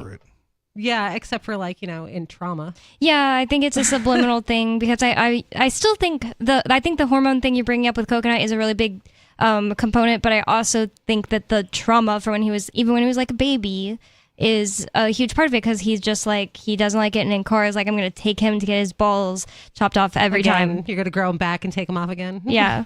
Poor dog. Poor coconut. Yeah. I don't know. I think that even if baby can't remember it, but I remember a dream I had laying in a crib. I remember laying on my ear in a crib, and I was thinking like, what is that noise? And it was my heartbeat. So like some people could remember those things. That's a pretty early memory. Yeah, my daughter has memories. My daughter had an asthma attack. Come to find out, she has like mold allergies, and there was mold in the place that we were living. And she had an asthma attack so bad that she was in the hospital for 4 days. She couldn't breathe. Her oxygen was like in the 80s. And she doesn't remember like all of it, but she definitely remembers some of it. And now she has like being sick is worrisome to her. Like if somebody's sick around her, she's like, am I going to get it? Are they going to get me sick? Like she kind of freaks out. And I'm like, no, you're fine. How old was she again? She was 2. Yeah. So... But you're talking like years versus days. Yeah, 8 years old. Some people have said that they remember like being born and stuff. No, I don't believe them. I don't believe I don't know if I believe that. It's not possible. You don't have the... Well, then you're not going to remember the circumcision, man, because that happens like days. You but you don't have to remember. Yeah, you don't have to remember, picture it in your head or anything to be affected by trauma of something.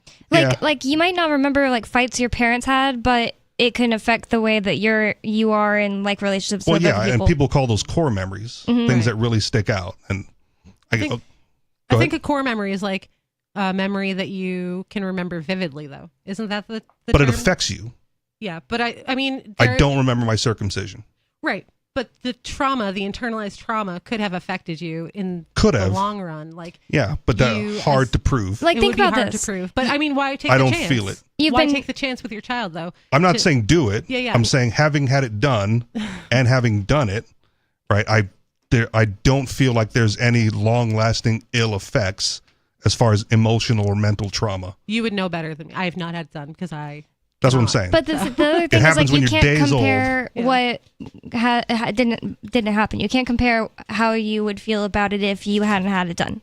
You can't That's true. compare how your life would have went and things. You know? I'm sure it would have went similarly as Yeah. far as the emotional and psychological damage, right? The other thing is, like- there are other things more important that happened that caused way more trauma than like that when I was 2 days old or a day old. I also wonder if it is a big if a big part of it is that it was done to men and not women, because I just think it's the case that men are less sensitive most of the time.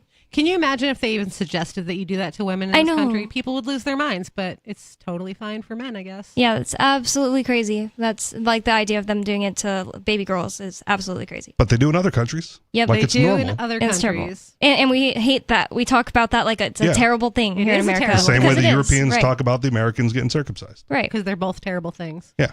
Again, not saying they're not. No. It's just I what mean, it is. and imagine if we did that to cats. Imagine if we circumcised cats. Oh, the cat is 8 days old. Why? There's I no don't- reason. I don't know if cats have foreskin. Oh, I don't either. Well, I forgot or they're any all sort of different. spade or neutering, right? Like, why do it at all? Yeah, and they do it too young, like the spaying and neutering. They damage the potential of the animal to grow because you're affecting their hormones. Mhm. So animals don't grow properly when you spay them early. Just leave or them alone. neuter them. Just leave them alone. I know with like cows and stuff, that's got to be done because you're gonna have a serious problem on your hand with a bull. Go on. I think they eat them though, right? After A they lot of castrate people a bull? will eat them. Well, 'Cause what some would be ways the you do point? it. Well, some ways you do it. You put a rubber band and they like shrivel up and die on the animal, which is disgusting. But like, so you don't eat that one. I mean, they eat the cow. Oh, the cow. Yeah. Yeah. Oh, yeah. But that's what I don't know, like how much longer the cow is gonna live or anything. But you still do that because they're really aggressive and stuff. And you could say the same thing with like a pit bull. They're like ridiculously aggressive. There are more pit bull attacks in America than cow attacks. That's probably true. But Chihuahua, I don't know. If I could go back in time, I think I would have probably done differently. The main reason I got my dog fixed is because I got him at 4 months old, and when I got him, he smelled like pee, and the harness he was wearing, he had almost succeeded chewing it off of himself. And it was a lady who had a 40-hour plus job a week. And she was like, yeah, I just realized I couldn't take care of him with my full-time job. So he was just like sitting around. He wasn't potty trained. And I had a serious problem on my hands because he was like peeing all over my house constantly. And I was like at my wit's end. I was like looking Cut how his to do balls it. off. So like that's what That'll teach him. That's That'll what the teach him. doctor said. They said like, oh, Trust the it'll authority. stop instantly when you get him fixed. And it did. So that's just kind of the thing. It's like, here, wait, let's weigh pros and cons here. You have to live out in the woods and pee on whatever you want and have your balls, or you get to live with me and be a little prince and have no balls and not pee on things. Or take a different route to train him, or not take him on, not adopt him. Yeah, but Right. somebody would have him, and somebody's gonna get him fixed. You know what I mean? Like nobody's gonna live with him maybe just not. peeing in the house, and if they are, then they're probably a bad owner. Unless they're living out in the woods and have him as an outdoor dog. Yeah, well, that's the case. But is there a possibility that every dog on this planet is gonna have a farm to live on? No. So But I when don't know. when they start being a problem, you just turn them back into food. No, you don't eat dogs. It's gross. Some people do. Some people do, and it's gross. I don't eat dogs because I don't think they taste very good. It's disgusting. They're I'm just human. saying, they're not. They're far from human. Well, okay. The cat. We started talking about circumcision because I was kind of drawing a parallel to like the idea that people just take a little piece of cat's fingers off just for their own convenience, and it's kind of similar to like, why do we do that to little boys? Do something to them just for convenience sake, so the mom doesn't have to teach them how to wash themselves down there. So this is from the Wall Street Journal. It says, declawing cats provokes $1 billion debate. A simple invention by a Michigan entrepreneur in 1947 led to millions of Americans bringing pet cats into their homes. Oh, they used to only be outdoor, kind of like we were saying about dogs. What is the invention that let cats come in the houses? Maybe Litter it's boxes? Cat food. Oh. Oh, it says the man was Ed Lowe and his product was kitty litter. That makes sense. 5 years later, a Chicago veterinarian named A.G. Mizner announced another innovation designed to address an unintended consequence of Lowe's creation. Mizner wrote in the Journal of American Veterinary Medical Association that he had developed a procedure to remove feline claws, explaining later that it helped protect the fine needlepoint cover of a chair or rug, or a new Davenport. What's that? No clue. A Davenport, I think, is one of those benches that goes at the bottom of your bed, isn't it? I don't know. I But think so. sounds like a piece I of could be furniture wrong, that... Yeah, it's definitely a piece of furniture, of cloth furniture. Yeah. We can Yeah, look that it up. you don't want a I cat don't to care scratch up. They can also scratch up wood. Yeah. Could be a wooden thing. Or But they were talking about the fine needlepoint. Yeah, it could be like poor needlepoint too, though. Could be. Even worse, when the claws get stuck. It says, today, Americans have an estimated 100 million cats, and according to a Harris poll conducted in October for the American Humane Society, roughly 22% of them have been declawed. This surgery to remove the third phalanx, or toe bone, from each digit of a cat's foot, known as an onychectomy, is provoking increasingly tense debates among cat owners, politicians, and veterinarians. Oh no, the politicians are here to make things worse. Dr. Earl Mummert, who has done declaws for much of the last half century in Groton, Connecticut, says, my own cats were always declawed, and the main reason is that we have a lot of nice furniture. And cats invariably, no matter how many scratching posts you like to give them, still prefer the arms of your chairs. That's just such a dumb thing to say. The whole almost a year I had Ari's cats, they didn't scratch anything up. Like, they are not declawed. I don't get it. I find it to be a silly reason. If you have so many nice things that a cat does not jive well with your lifestyle, don't get a cat. Yeah. Well, what we were just talking about earlier, right, is if they want to live the lifestyle of being in the home, this is the cost. I just kind of Do think they want to like, be out in the wild as a tomcat eating garbage and getting attacked by random dogs on the street? I think that cats I don't fare think cats belong better. outside. Oh, really? I was going to say, I think that they fare much better outside than dogs would. Dogs are just too smart. They're going to be like, I'm sad and alone. A cat is like, I hate everyone anyway. I'm just going to go live in this tree. Neither of them belong just free roaming outside. They're invasive species. They're not meant to live. I mean, where they're from, they're fine, I guess. But cats and dogs aren't really from anywhere wild. Yeah. And they're a big problem animals. when they get overbred. It's Over centuries, disgusting. yes. Over centuries. Which is So where they're no longer, now that they're invasive animals, they're no longer appropriate to just let free roam outside.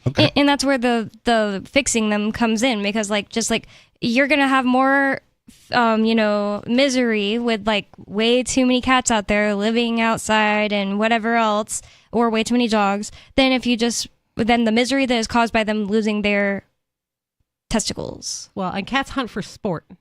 So that's another reason they shouldn't be outside. It's so sad. I watched a cat in my neighborhood kill a big, beautiful squirrel, and I was yelling at it. I was like, you let him go. And he was like mad, and he was like, shut up, lady, and he kept walking away. And I learned that all he did was kill it. Yep. Free Talk Live, if you have any opinions on whether or not cats belong outside or whether or not we should cut their toes off, call in 603-283-6160. We didn't even get into doxing their tails. More coming up.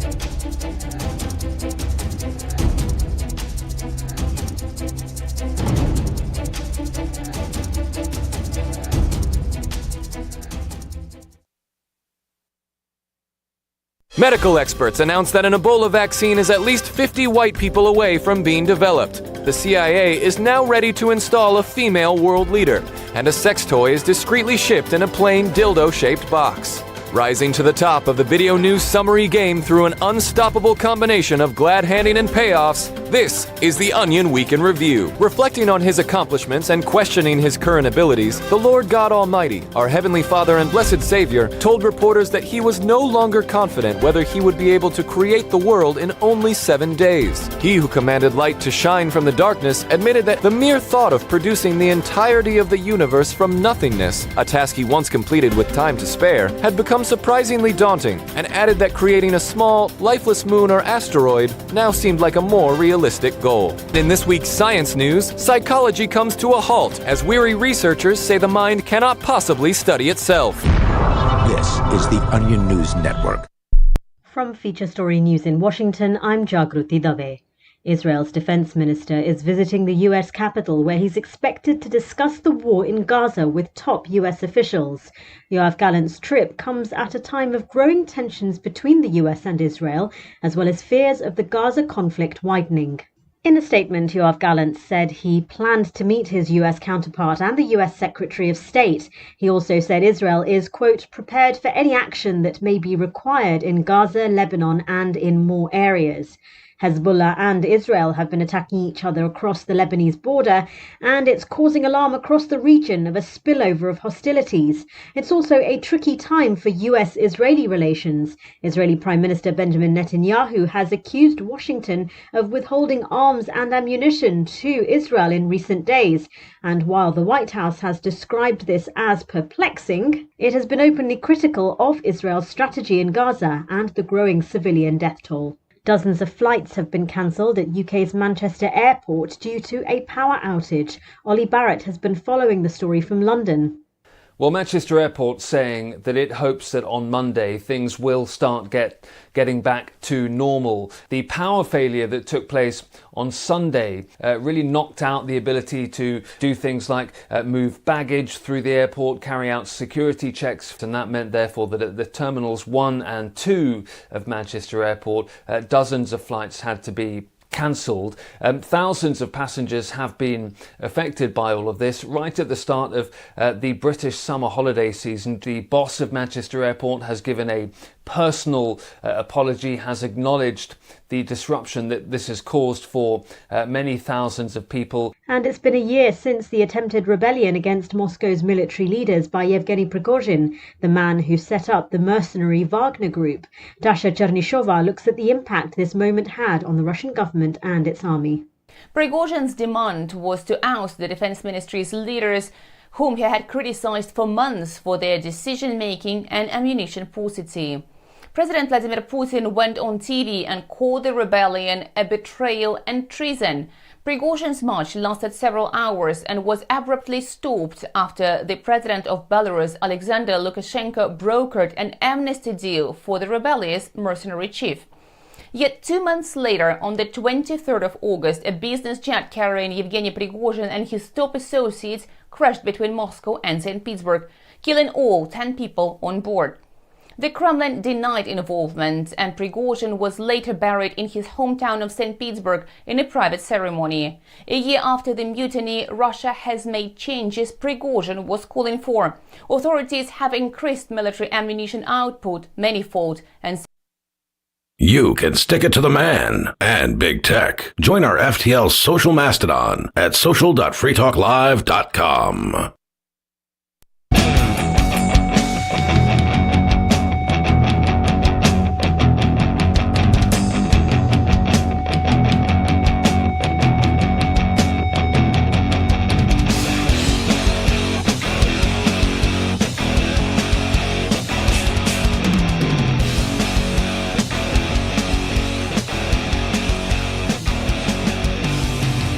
It's Free Talk Live, talk radio you control. You can call in at 603-283-6160. Oh, and I would like to thank KC Masterpiece, who's a gold level amplifier with us here at Free Talk Live. Being an amplifier means that he went to amps.freetalklive.com. That's amps.freetalklive.com. And he is there signed up in order to help to advertise, market, promote, and support the show. So thank you so much to KC Masterpiece and all of our amplifiers. If you would like to learn more and see what kind of perks and benefits you can get for being an amplifier, you can go to amps.freetalklive.com. Thank you so much. I hope he amps in barbecue sauce. What? Casey Masterpiece. It's barbecue sauce. Oh, okay. I didn't know that. I was like, what does that mean? Oh, Great name. yeah, that's a good name. We're gonna go right to the phones. Unscreened caller. Hey, Hi, Skeeter. I thought animals don't have rights, just like children and incompetent adults. Am I right? Yeah, And you know, I agree. Lori, So just because animals don't have rights doesn't mean you should mistreat them. Right. It's just a morality thing. but you can, though, right? Since they don't have any rights, you can mistreat them. You if can, but want, then you're if a terrible human. person Isn't and that right? immoral. You That's like children, can isn't do that most right, Lori? things. No, children have rights. Children are not property. We already went over this. Nobody has rights. I think that children are It's a property, but they also construct. have rights. Wait, Rich, Yep. what do you think? I don't think those are children property. of their parents. No, I don't think they're property, but they still don't have rights. Well, let's think about what is the difference then. They're not property, but nobody can take them from you. No one has the right to take them from you, correct? Well, someone can take them from you. The state does it all the time. No, I'm saying like no one has the right to take them from you. It's not right for someone to take them from you. What about the other parent? What about when you don't like what the parents are doing with their kid, right? Let's say they're forcing their kid to join a cult. It's so funny. We that you talked don't about this last week. So what you could do is go and convince parents, create a mob if it's that bad, if it's something that's actually wrong. And the thing is, like, the market will make it to where that's not going to happen for just silly little things for the most part. Like, the energy it takes to go and take someone's kid, that would be like something like if we were like an anarchist society, you'd be facing the possibility of getting shot over it. No, you won't. It'd be something like No, you won't. Why? If the parents Because have guns. there's a host on this show who participated in that by taking children away from But we their don't father. live in an anarchist society. Yeah, I know what you're talking about. But it's a libertarian community, and the kids were taken from the father, given to the mother. Well, that's with the other thing. support of the community. That's the other thing. That it was with the mother's consent, and Nope, you're still unmuted, Skeeter. you're just screaming and you sound stupid, so people are talking over you. I thought I was muted. So the thing about it is that talking about shameless. I think that was ultimately a bad decision, but not something that was like as bad as what the government does when the government takes kids away from parents, because it was the other parent's choice, and like they were able to do it. So I mean, like, it was bad and stupid, and she ended up regretting it. So what happened to the father's rights? He didn't have any because they were violated. He still had His them. kids were just taken. He still had them, and they weren't necessarily violated in the same way because he owns them with the mom. And that's the thing with communal property, is just like you're gonna have to work well with your mom or the mom and not hit her. I don't think they're property. You can't own a person. They're not a thing. They're Look, human. if they're not property, A noun is person, Lori, place, or thing. That means that the kid can leave whenever he wants. At 2 years old, if he wants to, He doesn't know what he's marry talking a 30-year-old ANCAP and do lines of fentanyl, you have to let him. We already had this conversation last week. Yeah, but that's why it's like so counterproductive and stupid to have any conversation with this idiot, because he just wants to talk about the same things over and over. And what I'm saying is, when you completely like soundproof, airtight was what I meant to say, logic, explain something to him, it doesn't matter. He's just going to be like, yeah, well, what about this again? And it's like, I don't see what he is except somebody who is paid to call Free Talk Live and throw the conversation off track and make us look like idiots, because it's just like we're having a conversation with an idiot and you're only as good as like your weakest link. I think he just gets obsessed on a topic and he can't let it go until somebody concedes that he has a point, I AKA guess, is but it's never going to retarded happen. or crazy. It's never going to happen because he doesn't have a good point. So you don't think that people have rights? Anyone? No one. Nobody has any rights? Nobody has any rights. Like even the right to your own body? You have to defend that right. If you're going to claim it, you have to be able to defend it. Well, I agree That's with my that. position. That doesn't You have mean to they don't defend have all it. your rights. Yeah. Yes, but if they can That's be why violated, I think children are property. but if Because they can be violated, they can be picked up and moved around. Like they cannot assert their rights yet. So they need a caretaker. There's no difference between saying caretaker and property owner. If someone came and took them from you, that would be wrong and not right. They don't have the right to do that. As far as like parents together, well, you got to work together, because that's the only kind of communal property that exists, is two parents. Like every other communal property doesn't exist. Like it's just not, it doesn't work, because you can't possibly. And that's just like basically build your foundations of your relationship on love, or else you're an idiot and you're going to have children with people you hate. So See, the reason they're not property, though, is that you can do whatever you want with your property. It's your property. It's a thing that doesn't have any personhood to it. It's just a thing. It's an object. Like, this is a piece of property, but a person. But animals are property. Animals are property. You can kill your animal. You can't kill your child. But you can. You absolutely can. And it would be wrong, just as wrong, to randomly kill my dog. Maybe not just as, because a human would grow up to become way greater than a dog. But it would be wrong to kill my dog. It'd be wrong to kill your kid, but you can. It doesn't change the definition of property. Property is just something that you have the full rights to control where it is, what happens to it, and that other people don't have that right. And the only reason that works for kids is because they're not physically capable of defending themselves against your aggression. And the second they're able to, they stop becoming property. And that is an 18 years old. They're never property. You just violate their rights. Right. That's what you're calling it. Rights. We would have to agree with one of those two You things. violate their autonomy on a regular basis. Maybe that is the right thing, but either way, it's like basically semantics. It's like the same thing. Either they are not property and you're just violating their rights by giving them a bath, or they're just your property, and once they are able to defend their rights, they're not property anymore. I think it's what Rich is saying. They are not property, and you are violating their I'll say autonomy. Yeah. Not really their rights, because you don't know if the kid wants to take a bath or not, because they're if they're telling you. And I'm still I use the term rights because it's easier to have a conversation. I still don't believe in rights. So, but I don't think it's wrong to kill an animal. You do it all I the kill time. animals all the time. Yeah. I eat them. Well, like for a reason, but if there was a reason to kill a kid, I don't want an animal anymore. That's the reason. It's not a real, it's not a person. I think it's wrong because it's just like it would be allowed to live and go off without you. You can remove it. You can feel that it's wrong, and you can have the opinion that it's wrong. Changes nothing. What are you going to do about it? Well, that's the conversation. Is it wrong or is it not? I don't think that people can be property. And I think that animals are property. I think that animals are property and kids are property, and I think it's just an emotional thing for people. Though. I don't want to say that, but it's like what changes? What actually changes? You're dehumanizing a person by calling it a piece of property. Well, it's not yet a full human that an adult is. It is what about a human. What about an adult what about black abortion? Person? What about an adult black person? People own those for a long time. Abortion. They had the ability as adults to actually defend themselves. It's just that they were kept from it. So here's my thing on abortion. Were they property or not property? They were not property because people were forcing them to not have the ability to defend their rights. They were kept as property. Yeah, but they were sold like property. But they were treated like property. Forced with people who didn't have the right to do so to not be able to defend their rights.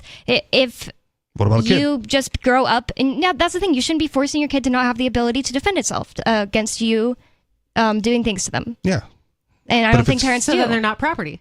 No, I didn't say that. You're not forcing them to do that. When you're forcing somebody who should have the ability to defend themselves against you to not have the ability, that is just wrong and doesn't change the fact that they're not property. But when a kid just doesn't have that ability, won't have that ability, like a 6-month-old, they're property. And as soon as they have the ability, if you're forcing them to not have that ability, it's wrong, and you are have someone captive. So by not exercising your right to defend yourself as a slave, you were voluntarily entered into that arrangement.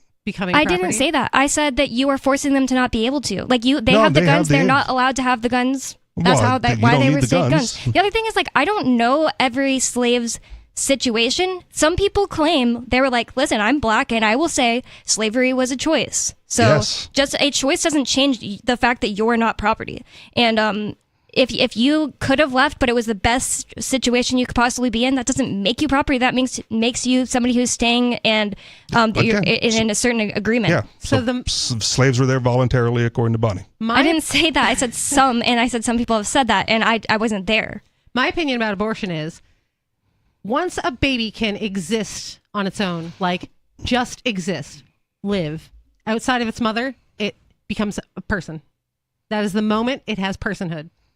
If you don't need to literally use another human being's body to parasite off of, you are now a person.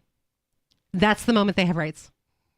Or not. But if they came out, they still wouldn't be able to defend themselves and actually live. If they just were born that second but weren't taken care of, they wouldn't actually have the ability to survive. That's right. But they can still live on their own. They can breathe on their own. They can pump their own blood. They can eat their own food. All of that stuff.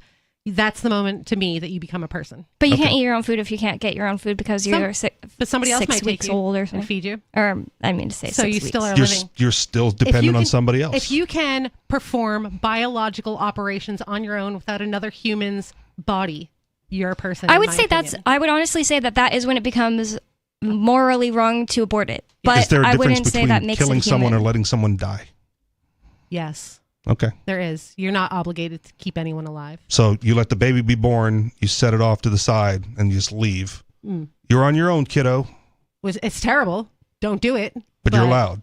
I mean, sure, I Okay. guess. But you're Don't- allowed, you but they're a shouldn't. human. I don't get They that. are a human. You are not.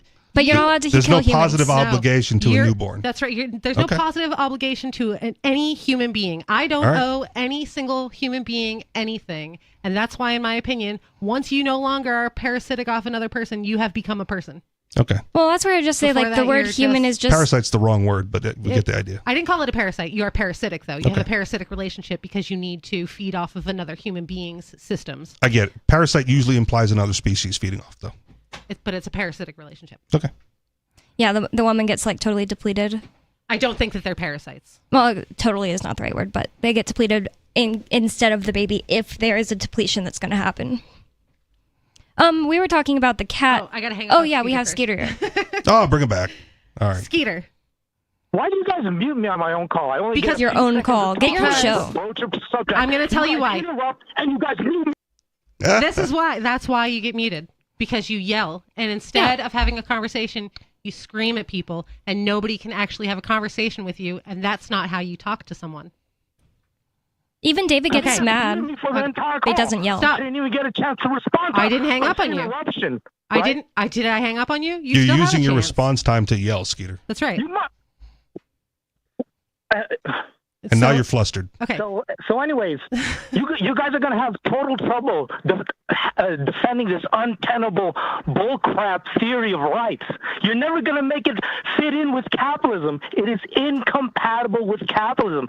Capitalism isn't about freedom and liberty and rights. It's about consequences and profit. Capitalism isn't about self-interest and egoism. It's about altruism, believe it or not.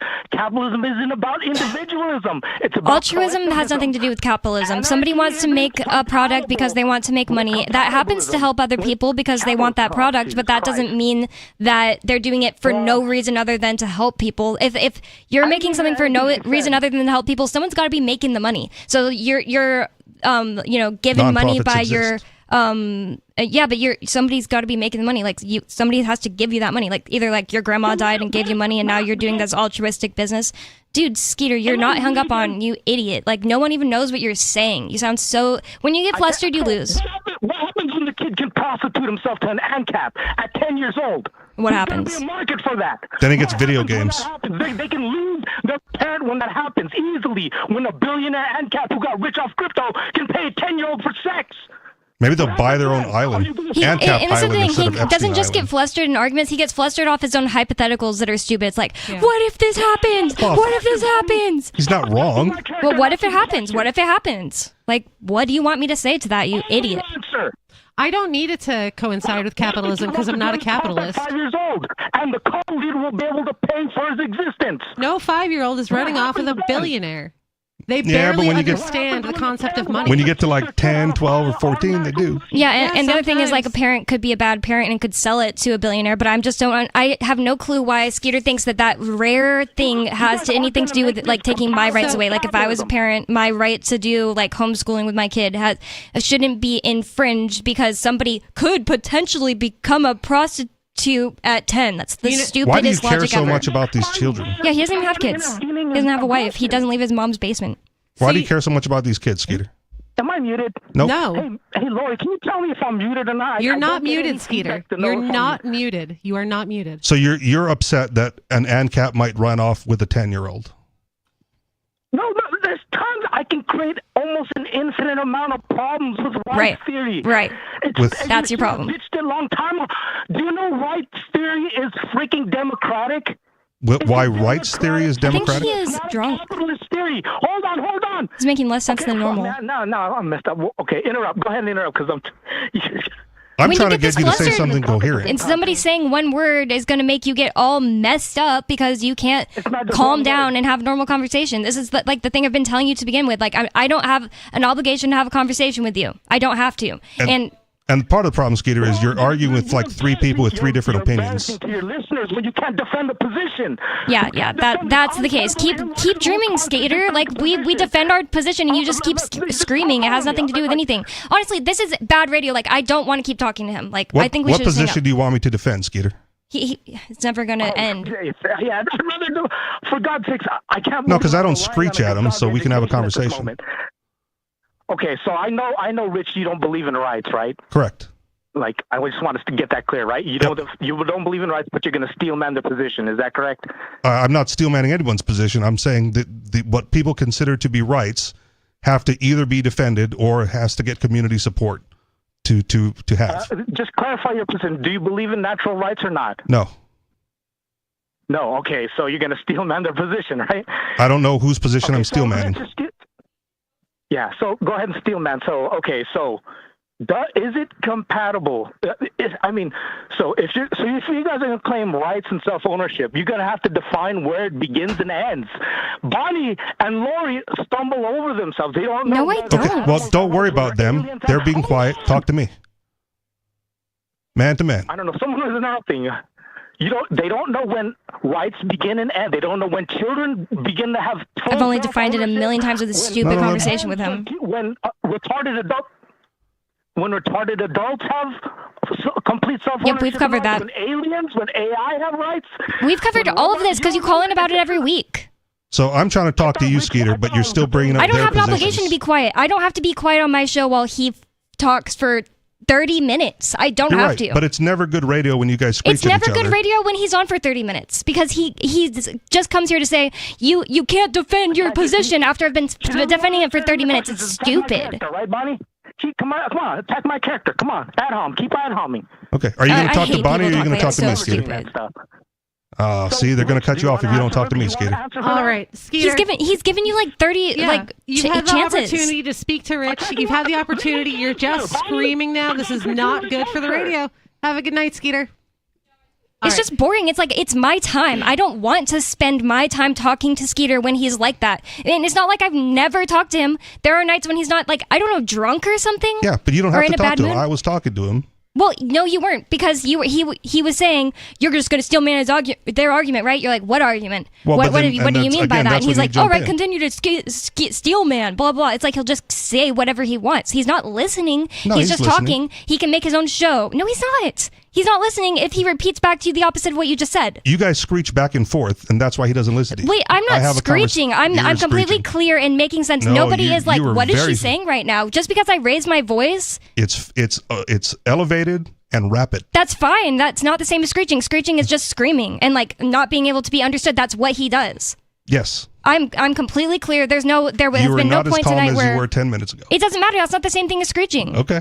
I can Now we're just become playing passionate. semantics. That's not the same thing as Okay. not being like just screaming and not making any sense. That's It what is- he's doing. It is how it is received, and I didn't understand what he was saying, and I have no idea what All your because I was talking. Yeah, not because he doesn't make any sense. No. I'm also saying I don't understand what you were saying because it sounded like you said 10,000 things so quickly and Gish galloped as well as Skeeter to get to a point that you may not have gotten to. I don't agree. It's hard to have a conversation with Skeeter because he just yells, and it's not conducive to an actual conversation. And if he would like to talk to people, he should try to talk to them in a calm manner. And the other thing is, so that the conversation can actually progress. He references things that happened on episodes where other people were not present. So I am responding to them, but he is talking to me as if we're like best friends and we're just continuing conversation, and it's terrible for radio. Yeah, we had this exact conversation with him last time he called. So anyway, back to the story. Let's not mutilate our pets. Or children. So and the other thing is, I think there's a difference between bugs and animals. I think you can just kill a bug. It's a spectrum. I think that you can just kill an animal. I think that you can just kill an animal. If there's a rat in my yard getting into my grain or eating my garden, I'm going to just kill it. Why does that not extend to humans? Because humans have preferential treatment for me because I'm a human. Okay. I have no good answer. There are other humans. Because there's nothing special about it. I feel like human beings are higher evolution of a creature and more sacred to me. Because That's my answer. Human. And I didn't really want to get into it because it's like something where we could try to figure out exactly what it means forever. But my answer that I've concluded is levels of consciousness. And that's very nebulous and hard to define, but here's how you know that it's a thing that exists. If you saw a ladybug crawling, or let's say a cockroach crawling on the floor, and I stepped on it, what feelings would you feel about that? Like almost none. But if a kitten was crawling on the floor and I just stepped on it, you'd be like, what the heck is wrong with you? You'd be freaked out. You'd be like, why did she just do that? But I mean, a rat is smarter than a kitten, and I'll still kill a rat. Yeah, but okay, let's make it a rat versus a cat. What is the big difference? I think it's the level of consciousness those animals have. I like cats better, is all. Well, what if it was an Personal animal preference. you don't like, but like do you like squirrels? I don't know. I guess they're it's just fine. too hard to have this conversation because I don't know what animal you like. Squirrels are fine unless they're like causing damage to my house, and then I'm going to kill the squirrel.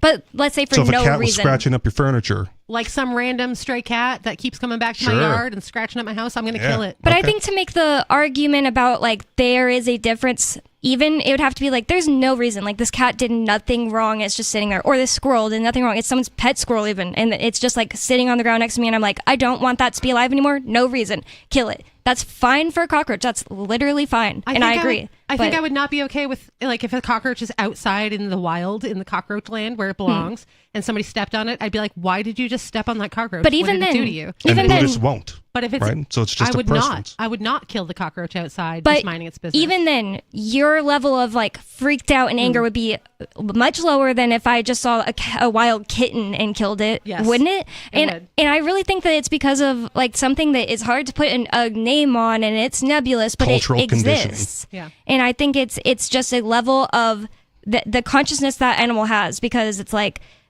That cat will grow up to be something that you can watch it look around, you can watch its personality, and the cockroach never ever will. It's cultural conditioning. I don't think so because like people have had pet cockroaches. if you and tamed- can't convince someone that they're the same as a cat. If you You tamed can, you can convince that guy it is, and in other countries they eat the dogs, they eat the cats, Mhm. they eat the rats, they eat the roaches. Or not they don't tamed. they don't have a problem with it. It's just not your culture. I meant to say, if you trapped the cat, like it's some just random stray kitten, and you trapped it and killed it in a humane way, I would not have a problem with it. Yeah. Why does that have If to be you, a like, humane way? Because unnecessary suffering is bad for the world. Okay. I think that unnecessary suffering is one of the greatest sins, quote unquote, that you can commit against other people. Because and there's some yourself. karmic thread going through all Yes. living species. I agree with We're all that, but energy. not in a way that I can prove. But also, I think that it's bad for the person who does it because if you're just killing things and causing suffering and have no problem with that, you'll do it to humans. Yeah, Maybe. yeah. I think that you don't value life if you just kill things. I mean, you already said you eat meat, but you don't eat inhumanely. human meat. 'cause Inhumanely. I don't want to eat they're any. spiritual. I don't want to eat any inhumanely killed meat. I don't want to eat Good luck. humans because I don't want to get kudu. Or It's whatever like been called. proven that it's not as good for you when animals are treated I also badly. don't wanna eat humans. So there's obviously like some effects that we don't necessarily know about. Yeah, it's a physiological effect, not a cosmic effect. Yeah. Free Talk Live, 603-283-6160. More coming up after the break.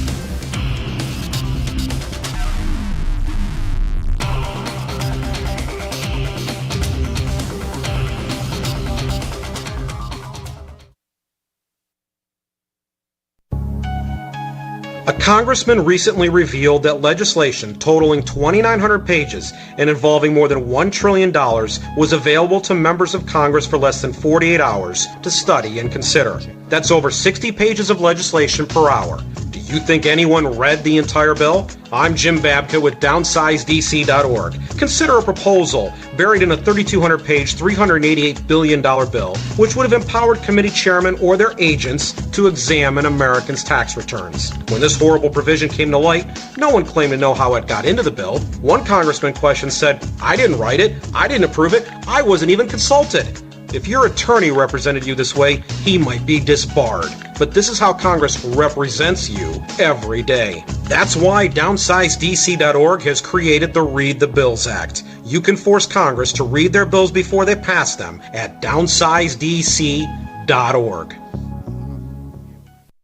There are basically two types of advertising, direct response and branding. Radio's great for direct response with its low cost to listener ratio, but audio can't be beat for branding, which is a longer term endeavor. You want to be the first thing that someone thinks of when they think about your product or service. If you have a local business that you want kept top of mind in your community, call the station. If you need national reach, Free Talk Live's got around 200 radio stations, millions of monthly listening sessions, can suit all budgets, and if we don't think we're right for you, we'll tell you. Email me, mark@freetalklive.com.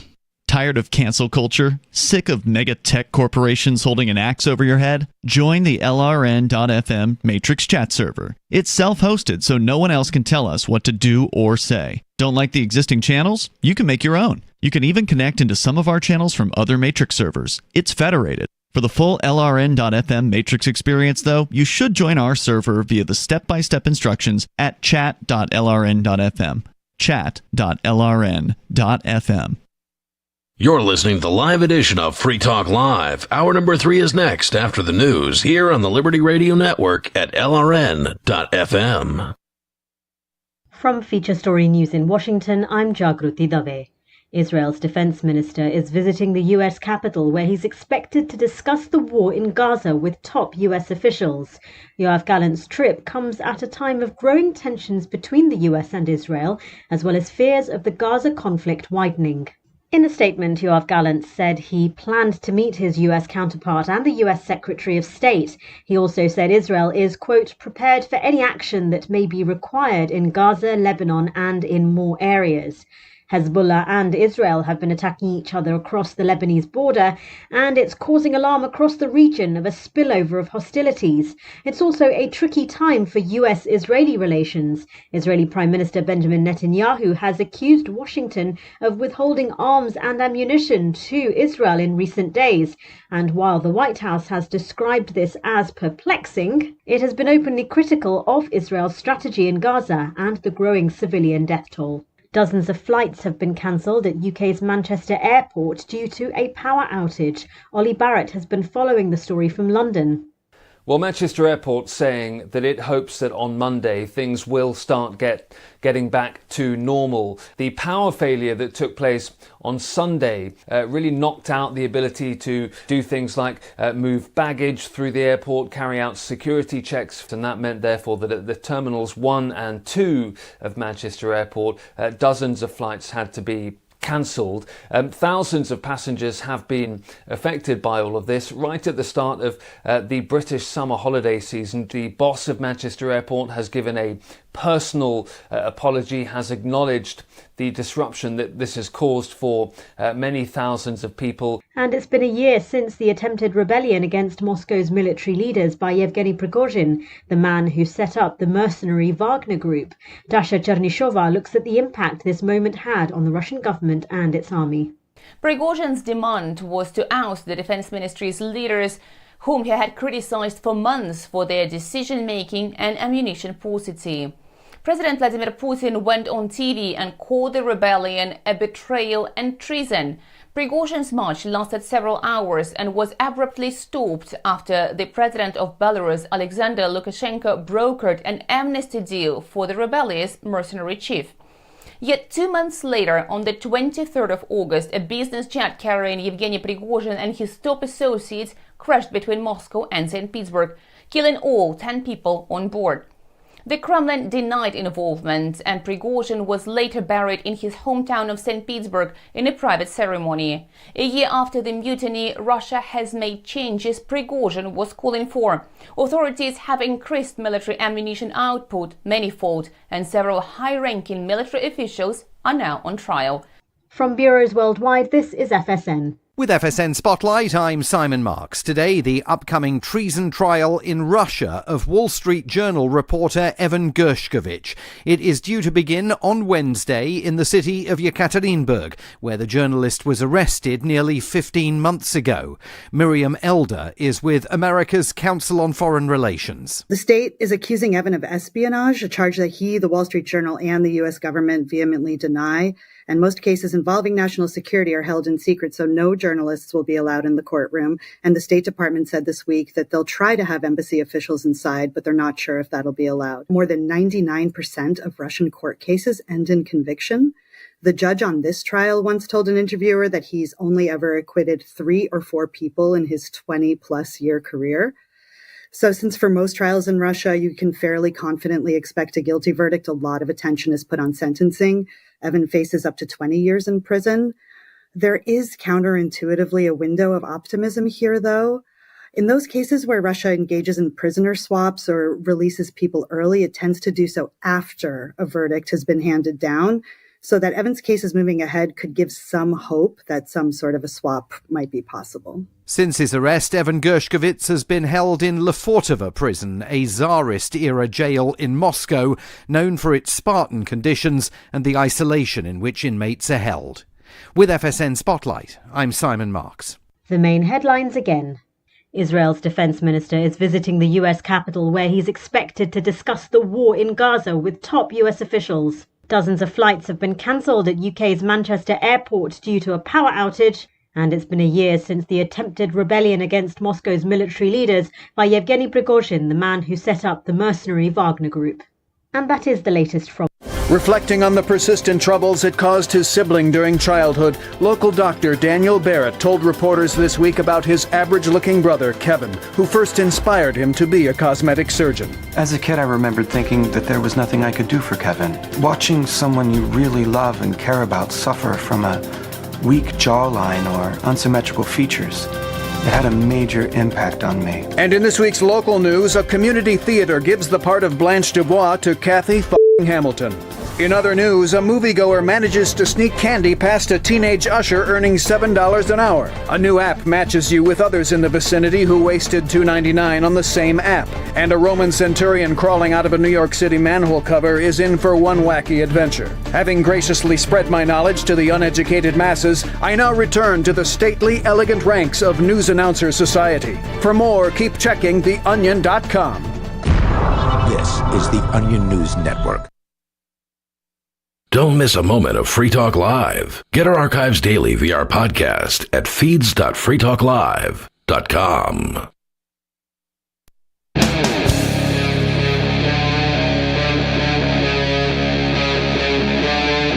Free Talk Live.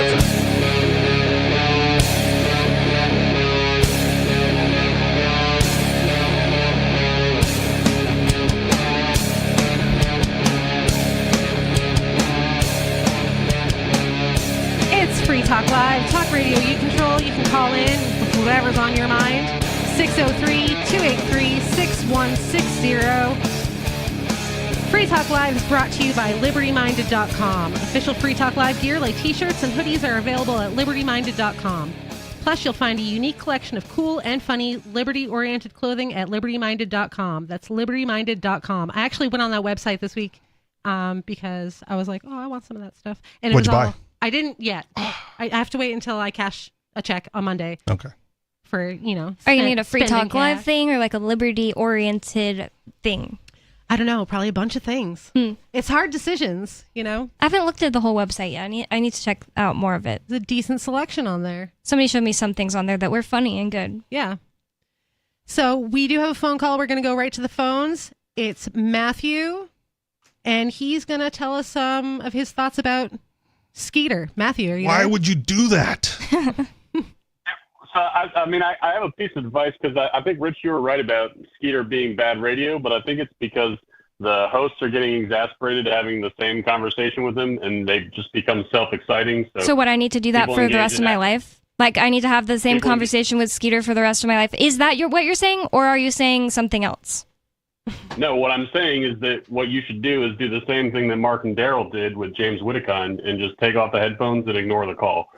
Because I think that's ridiculous. I think it's ridiculous that I should sit out an episode of Free Talk Live because somebody is a bad caller. I think that it needs to be, Skeeter, what's your topic? And if it's the same thing as last week, we're not talking to you, because we do that to Sarah. Sarah, if we're tired of her calling in about traffic things, we'll screen the call. Sarah, what's your topic tonight? And she says, oh, we got a new red light camera. Then we say, okay, Sarah, think of something better. And we're on hold, and then she'll be like, okay, what about this? And if it's better, we'll talk to her, because he doesn't have the right to talk about the same thing that we've already discussed every single week. No one has the right to be on Free Talk Live just because the word free is in the name. It's like everyone has the right to start their own show where they talk about the same thing every week. Yeah, but I'm only on once a week. And I'm okay talking to Skeeter because I don't get exacerbated in talking to him. And if you're calm with him and give him a minute to speak and get his thoughts out. That's not always true. You just haven't encountered him enough. No, I have. Right. I didn't just start screaming at Skeeter. It's just ridiculous to think that, like, right now I am raising my voice and talking You're faster. doing it again. Yeah. This is not something that constitutes Matthew screaming to where no one can hear him. Bonnie, blah, blah, blah. That elevated. doesn't constitute that. Like, this is a normal conversation. Like, Mark talks like this every single show. You're elevated and accelerated. There's nothing wrong with that. There's nothing, like, immoral about that. There's nothing, like, bad radio about that. In fact, I think it's better to be more excitable, and I'm still understandable. I disagree with that. Well, then your inability to understand me when I talk like this is just, like, something wrong with you. There's no one else saying, like, I can't understand what Bonnie's saying right now. That's just not the case. I think Skeeter just can't handle that. And so it causes Skeeter to go off and start screaming back. Well, yeah, because he's trying to have a conversation. I'm not doing something where we can't have a conversation. You absolutely are. You absolutely are. We're having conversation right now without that. Without me not talking the way I talk. But you interrupt a lot more when you're elevated and accelerated. I interrupt Skeeter because I can't understand what he's saying anyway, and I'm not going to keep being like, wait, everybody, wait. Skeeter, what'd you say? And wait for him to stop screaming. And it's a poor tactic because all that does is make him worse, right? What are you saying is a poor tactic? Being elevated and accelerated when talking to Skeeter. I'm not going to change the way I am if it's not actually a problem for everyone else on the planet to talk to somebody who is talking the way I'm talking right now. And what I'm suggesting is if you want to have a conversation with Skeeter, I don't really. You can be That's calm. the thing. If he wants to have a conversation with me, he should be able to have a conversation with someone. You don't allow it. That's not true. It's absolutely true. It happens every week. We're having a conversation right now. We're having a conversation right now in the tone of voice. The fact that you're not going, Bonnie, I just blah blah blah. Because I'm not Skeeter. Exactly. Skeeter has the problem. Thank you. Skeeter is the one with the problem. Right. But what I'm saying is, as a professional, you can mitigate his problem by not being accelerated and Or elevated. I don't have to because I don't want to. You absolutely I don't have have a conversation to. with everyone else who calls and in. talk over everybody and continue to do what you do week after week. Every time Skeeter calls, and we can ramble on and do this thing. You're just making up this one. No, I listen to the shows. I hear it. No, you're week. making up this one idea of what constitutes a professional. I talk to David every single week. David does not like being hung up on, and he doesn't react this way to me talking to him. And what I'm saying is, as a professional, you have to change how you act with people. That's your opinion on this one little piece of what it means to be a professional. It's what salespeople do. You meet them where they are. I'm not a salesperson. I have conversations. And if you can't have a conversation, which we've already established that Skeeter's the one with the problem with having conversations, then you don't get to have a conversation with me. That's fine, right? But I can have a conversation with Skeeter because I'm not elevated and accelerated just because he raises his voice. Okay, well, you're not me. I just don't understand what the big deal is. Like, everyone needs to hear Skeeter's same opinion every single week. No. It's just like these people who get all offended about it and say, like, you shouldn't be hanging up on Skeeter. You know you can go start your own show, right? Where you can email Skeeter and get him to call into your show and have a conversation with him, right? You're just mad that I don't, like, take this crap week after week after week. I'm not and saying it's you have stupid. to take it. What I'm saying is that I have to change the way I talk. And that I have to change my preferences. Well, which no, you is don't have stupid. to change your preferences. Yes, I do, because I don't prefer to have this conversation with the person who starts squealing like a little pig. I get it. But I was trying to have a conversation with Skeeter, and you were interrupting my conversation with Skeeter. He wasn't having the conversation with you. I sat here silently while he didn't listen to what you said and repeated what he believed you said then let me handle incorrectly. it. Well, I don't have to sit here silently. It's boring. You don't have to sit here silently, but I was talking. Okay, but this is a three-people show, not a one-person show. Yeah. You can also start your own show where it's just Richie Rich. Well, you can definitely invite Skeeter to be on your show and have that conversation with him any day of the freaking week you want to do it. You're right. I can. You're invited, Skeeter. AnarchistExperience.com. Have anything else for us, Matthew? Well, so I mean, this has happened on Free Talk Live before with James, and what Mark realized. Mark is obviously pretty hot-headed, so he would just get very justifiably angry with James threatening his son, and eventually he just got to the point where he's like, I'm not dealing with this anymore. And anytime James called in, Ian would still take his call. And everyone disagrees with Ian about that now. Everyone disagrees with Ian about that now. Everyone agrees, like, it was probably not a good idea to just let James Whittakind call in week after week after week, not adding anything to the conversation, threatening Mark's family. No one thinks that's a good idea, and Ian regrets it. So, and it's just like, Ian forced that on Mark. I'm not going to take Skeeter has never threatened anybody. Okay. So it's a little bit of a different situation. He's never threatened anybody. And what I'm saying is, I don't think that has anything to do with what I said, though, because I'm not saying that he threatened me. I'm saying that he's boring and dumb to talk to. The caller's making the comparison with James Whittakind. Right? Well, if Skeeter was threatening, well, it's just threatening. It's the only thing comparable is that they're chronic callers. The thing that's comparable is that Mark didn't want to talk to him. The reason, is different. But Mark didn't want to talk to him, so what Mark did, because Ian wouldn't allow anything else, is to take his headphones off. And I think that's wrong, to like invite Mark into your house, and Mark has to sit here and not talk because Ian is like, well, I take every call. And Ian doesn't do that anymore. Ian hangs up on people now. Yeah, I would never let somebody threaten. Yeah, but Skeeter doesn't threaten. Skeeter hasn't threatened. What I'm saying is, he's capable of a conversation, but what he's gotten from all of the other hosts on Free Talk Live is talked over, ridiculed, hung up on, right? Why he calls back, I don't know, right? But if you don't do that... That's right, not even true. Yes, we had this conversation with him last week. We had him on for like 30 minutes. Yeah. And it's not the case that if you just let him talk, Did you he do makes this sense. for the 30 minutes? Do what? Talk like a little louder than normal? Elevated and accelerated and over Skeeter. If he wasn't screaming and making no sense and I had to raise my voice, then no. And it's just he only starts screaming when he feels threatened. So if you don't threaten him, so once he won't again, start Skeeter's the screaming. one with the problem, so he shouldn't call in if he has that problem. And I just don't know why we're running these circles again. I just don't think Skeeter's call is very good because we already had the exact same phone call. That's all. I but don't not yell. with me. I don't yell at Skeeter, and he doesn't really yell at me. You didn't have the phone call with me because we disagree on the concept of rights. Yeah, that's true. Right? So I could have had a conversation with Skeeter and maybe drawn something out of him that was new and novel. Yes. Right? Maybe, but Bonnie it's been yelled like at a him year the whole now. time. But it's been and a we year couldn't get now, there. and no one has ever drawn something out of him that is new and novel. You don't make a point to Skeeter, and he goes like, "Oh, I see what you're saying. Let me think about this differently now." He just goes, "No, that can't be true. Again, That's different than because what I he's think." been threatened and hung up on. And He's never talked been over. threatened. That's ridiculous. No, threatened to be hung up on. He feels threatened. Well, he should feel more. Then you he got should to make treat his him differently. feelings like He's been line up with reality. traumatized by all the hosts. That's ridiculous. That's a ridiculous statement. He's been traumatized by the host. If he talks, That's why normally, he was asking, am I muted? Am I muted? Because he didn't even know he was still part of the conversation. calling that trauma is ridiculous. I didn't mute him the last Yeah, no, I time we get- talked. yeah, that's fine. I just let him talk. Yeah. Which I mean, I'm fine with letting him talk. It's when he starts screaming and I can't. I can't with But the screaming. you don't respond to that by screaming back at him. No, I just mute him and wait for him to stop screaming. No, you just calmly talk to him and let him get to a point. I do that too. Yeah, But Bonnie doesn't. Last week we did, so that's not true.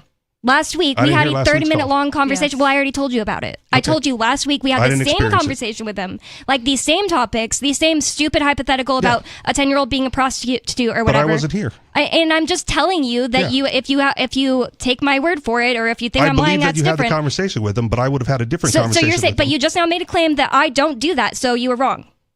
Okay, fine. You get one, but I would have had a different conversation with Skeeter because I don't share your opinion. And I don't have some kind of obligation to sit here while you have a conversation with him where he's making no sense. Like, I get to talk. And if that flusters him, then he shouldn't be a caller. You do, but we all share the table, right? And I was sharing it. Like, I'm not going to sit here like for 30 minutes silent with this boring conversation going No, you on. don't Like, have I to don't sit there 30 spend my minutes time quiet. doing that. But you've interrupted me like 7 or 8 times just in this conversation, which doesn't ordinarily Interrupting happen. isn't like something that we're not allowed to do in conversations. Like, it's not like Yes. I've stopped you from making points. No, you have. You've absolutely stopped me from making points. 'Cause Okay, mid-point, whatever. you I don't cut me think off. so.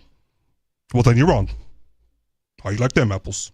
I'm You're just not wrong because I didn't stop you from making points. You did. You absolutely did. Go ahead, Matthew. Rich, I really appreciate your efforts to improve the INA on the show. But I'll just leave with one last thing that Lori mentioned: castrating bulls. When she talked about eating them, they're called Rocky Mountain oysters. They're actually a delicacy. Yeah. I want those so bad. I've tried them and Are they're they good? They're fine. They're pretty Okay. tasty. They're okay. Did you eat them fried? I ate them fried. Yeah. It wasn't better than any other meat. Like, I wouldn't go out of my way to get it, but I'm not like, ew, that's disgusting. I think it's disgusting. I've not lived anywhere where that's readily available. Oh, ask Jay Noon.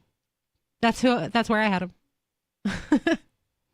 They have a really rubbery texture. It's kind of Yeah. weird. Like they actually do taste a lot like oysters. Yeah, they're kind of chewy. Okay. Well, I like oysters. Oysters are great, but I just wouldn't be able to get the thought out of my head that they are what they are. Like with the tongue, it wasn't bad meat. In fact, it was like something that if I knew it was a muscle, like a shoulder cut or something, and it tasted like that, I probably wouldn't have been like, this is really good and tender and nice. But the thought entered my head that I was chewing on a tongue, and I threw up. Oh. I had pig tongue, Memorial Day weekend? It's delicious. I've eaten snails. That's even worse. And like, I'll eat whatever as long as it's, safe to eat. It doesn't gross me out. I would eat a snail. I've had hot dogs. How much worse could it get than a hot dog? I'm allergic to everything snails. is in there. Once something is ground up, I just start thinking of it totally different because it's not. It's literally irrational, and I understand that. But it's just that I think of it as a hot dog and not as a tongue because I don't know that it's tongue. Yeah, we all have those like irrational things that we know are irrational, but we do them anyway. But like ground beef, it's got spines in it. Like it's actually way healthier than like muscle meat. There's nothing on an animal that I haven't eaten that wasn't in ground beef or a hot dog, and so why worry about all of it's whatever. The thing that disgusts me now. That's the only one. Brains. I don't want to eat brains. I don't know if I've had the opportunity. I've eaten head meat from barbacoa, but not brains. I guess that's just Faces space. are fine. Mm-hmm. Cheeks are delicious. Yeah, but, that's cheeks. Brains are creepy because that's where prions exist. And I got to don't eat the wanna get pig's into that eyes hole. too. Forget about that. That was the other thing. Yeah, and I grew up watching my grandmother eat fish eyes, like directly out of the fish. Yeah, it's you delicious. eat sardines? They have eyes. Yeah, They're I eat just sardines, little. So all the parts are fine and good. I got both of them because no one else wanted the other one. He was like, no one wants it. Do you want the other one? I'm like, yes, please. The thing about it is ground up organs and stuff, which is what is in hamburger meat, because they're just like, let's get rid of all this cheap crap and grind it up and make it into a hamburger, is so much better for you than like a filet mignon. Because filet mignon is so much simpler. It's just like this piece of muscle. It's not like a whole bunch of different parts of the animal. So It's delicious. I love hamburger now. It's not even the most delicious, just the most tender. I learned that it's not it is. delicious or as delicious. I always went for filet mignon because I just thought it was best because it's most expensive. But I tried Mark's, sirloin? New York strip, something like that he got. And it was better. Ribeye. They all Ribeye, taste that's pretty what it was much actually. the same. It's how you cook them. No, it's not. I think. I thought the same thing. Maybe I'm not fancy enough. Sorry. The ribeye had just like more fat in it, and it was awesome. That's the flavor. Yeah. So, but the filet mignon is just more tender, so people like it because it's more tender than the rest of it. But the ribeye has more flavor. And it's funny It's all because tasty. people will say like I'm carnivore, and I try to avoid sugar, and they're eating filet mignon and other types of just like muscle meat, and that turns into sugar in the body. There's just stored sugar in it. The carnivore diet's ridiculous. It is. Do you have anything else, Matthew, that you would like to talk about? Yeah, I think that if you like the ribeye, I would go with a skirt steak. It's got a lot more fat, and it's an easy to cook piece of meat. Which one? I'm sorry, I missed it. Skirt steak. Oh, skirt steak. Got it. Okay. It's cheaper. Oh, I was like, what was that noise? It's cheaper because people act like it's not as good for whatever reason, and I've always heard it's better. Haven't tried it that I know of, and there's just like so many inverted things in our society. The healthier stuff is cheaper. The less healthy stuff is delicacy. Well, that stuff will just become luxury items soon enough, just like lobster and oxtails and all that stuff that used to be delicious, cheap, poor people food. And Lobster then- was cheap? Yeah, it was poor people food. Yep, because it was abundant. Yeah. All kinds of poor people food is also turning into a fad. Like menudo is served in like fancy restaurants in Texas. That was poor people food. Do you know what that is? It's the inside. It's basically chitlins for Mexicans, and chitlins is the intestines of a pig. Oh, okay. And black people in the South eat it. And now that is going to get gentrified. I'm calling it. Tripe, right? Tripe. I don't know if it's exactly the same. I don't know. Isn't tripe? Cows. It's cow. Cows. As far as I know. I Cow thought stomach. chitlin was pig. I guess I could be wrong though. Chitlin might be pig, but Yeah. tripe is cows. Tripe is cows. Yeah. Cows' intestines, right? Something like that. All three. Stomach and yeah. Tripe, chitlins, Stomach. and menudo are all intestine. Menudo's really good because it's with all these spices and it's good. I was wrong. I said that I'm not interested in brains. I'm also not interested in intestines. Yeah. Because that's where all of the waste goes through. I can't stop thinking that too, but I did They try clean Menudo. it out. Just wash it.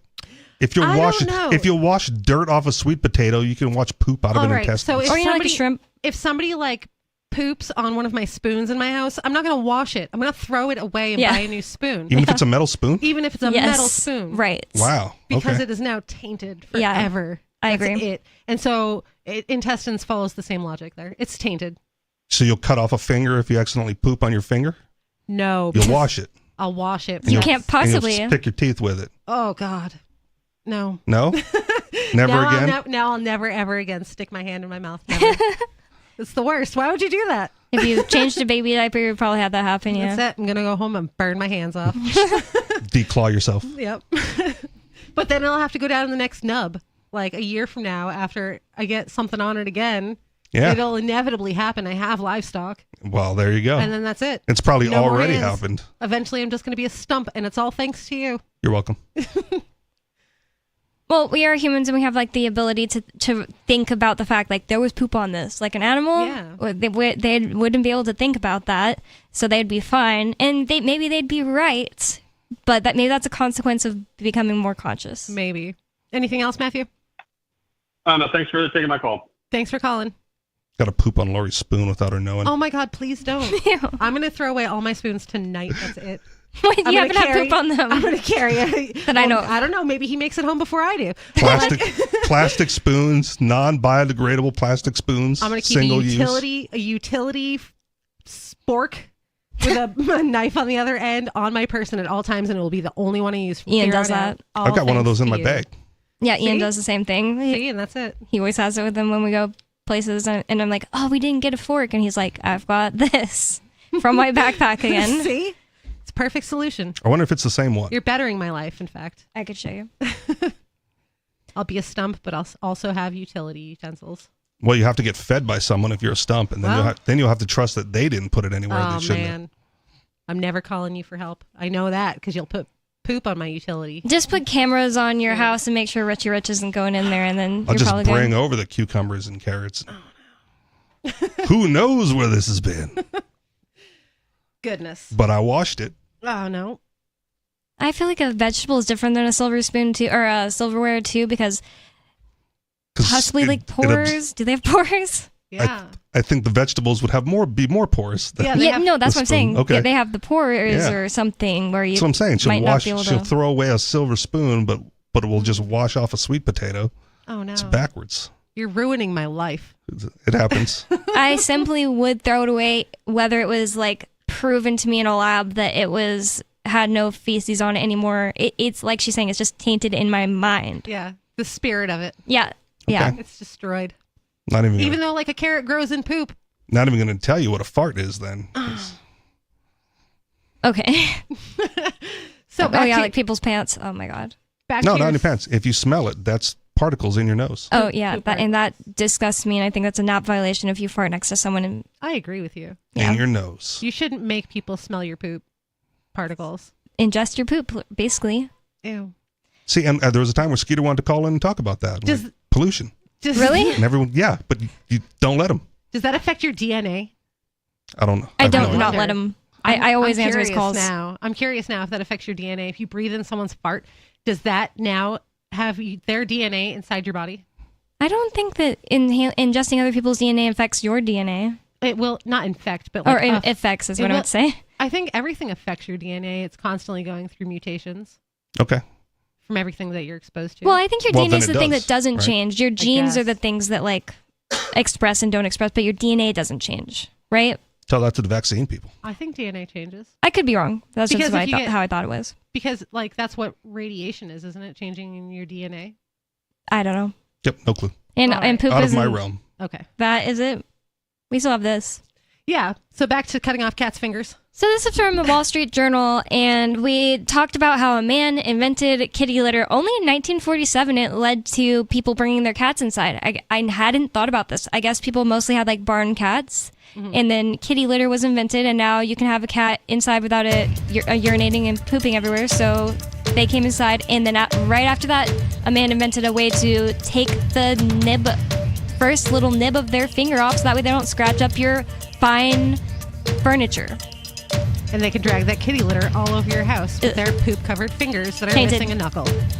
Free Talk Live, 603-283-6160. More coming up.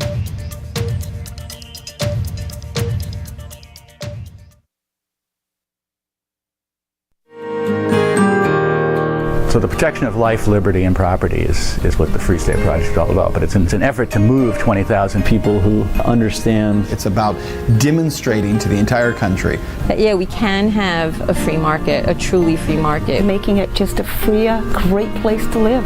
It's the world's largest voluntarist libertarian community, and it's only getting bigger. That's amazing, to be able to move to a place where other people passionately believe in being free and independent. What the Free State Project is managing to do, though, is to put their money where their mouth is. It's physically getting up across the country and saying, let's go someplace and let's demonstrate the power of these ideas. There's a lot of kind of philosophy that surrounds liberty. There's a lot of thinking about it and talking about it. But here in New Hampshire, people are doing it. 101 Reasons Liberty Lives in New Hampshire, a documentary by Free State Project Early Movers. Watch it free at 101reasonsfilm.com. 101reasonsfilm.com. From Feature Story News in Washington, I'm Jagruti Dave. Israel's defense minister is visiting the U.S. Capitol, where he's expected to discuss the war in Gaza with top U.S. officials. Yoav Gallant's trip comes at a time of growing tensions between the U.S. and Israel, as well as fears of the Gaza conflict widening. In a statement, Yoav Gallant said he planned to meet his U.S. counterpart and the U.S. Secretary of State. He also said Israel is, quote, prepared for any action that may be required in Gaza, Lebanon, and in more areas.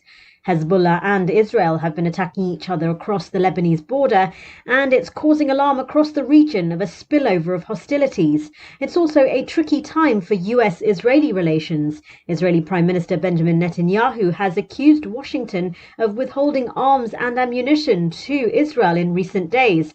And while the White House has described this as perplexing, it has been openly critical of Israel's strategy in Gaza and the growing civilian death toll. Dozens of flights have been cancelled at UK's Manchester Airport due to a power outage. Ollie Barrett has been following the story from London. Well, Manchester Airport saying that it hopes that on Monday things will start getting back to normal. The power failure that took place on Sunday really knocked out the ability to do things like move baggage through the airport, carry out security checks, and that meant therefore that at the terminals 1 and 2 of Manchester Airport, dozens of flights had to be cancelled. Thousands of passengers have been affected by all of this. Right at the start of the British summer holiday season, the boss of Manchester Airport has given a personal apology, has acknowledged the disruption that this has caused for many thousands of people. And it's been a year since the attempted rebellion against Moscow's military leaders by Yevgeny Prigozhin, the man who set up the mercenary Wagner Group. Dasha Chernyshova looks at the impact this moment had on the Russian government and its army. Prigozhin's demand was to oust the defense ministry's leaders, whom he had criticized for months for their decision-making and ammunition paucity. President Vladimir Putin went on TV and called the rebellion a betrayal and treason. Prigozhin's march lasted several hours and was abruptly stopped after the president of Belarus, Alexander Lukashenko, brokered an amnesty deal for the rebellious mercenary chief. Yet 2 months later, on the 23rd of August, a business jet carrying Yevgeny Prigozhin and his top associates crashed between Moscow and St. Petersburg, killing all 10 people on board. The Kremlin denied involvement, and Prigozhin was later buried in his hometown of St. Petersburg in a private ceremony. A year after the mutiny, Russia has made changes Prigozhin was calling for. Authorities have increased military ammunition output manifold and We're still not sure why you'd want to watch, but our video feed is streaming nightly for free at cam.freetalklive.com.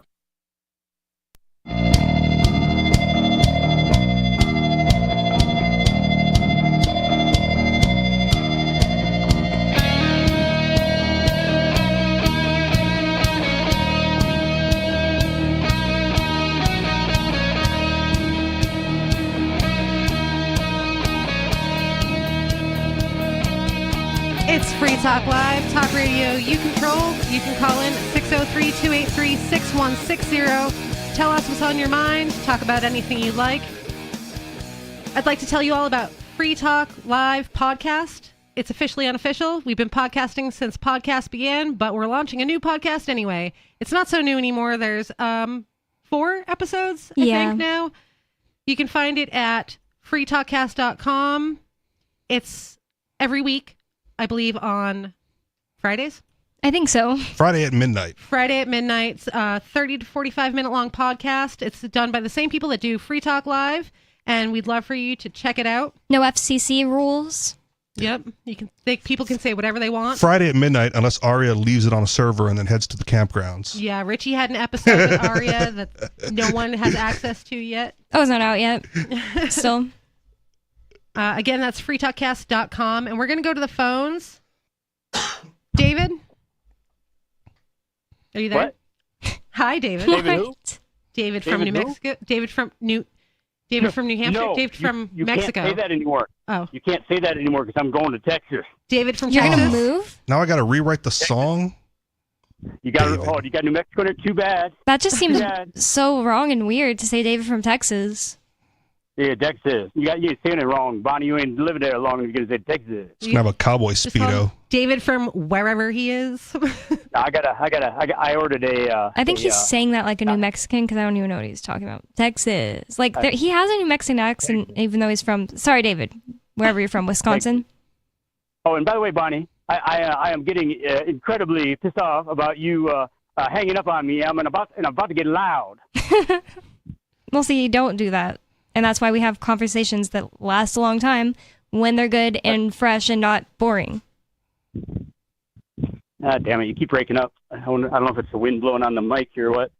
Keep talking. I'm walking to where the wind ain't. What do you want? we hear you, so Which would be you a talk. different state, I guess. Yeah, you talk. I'm going to be walking.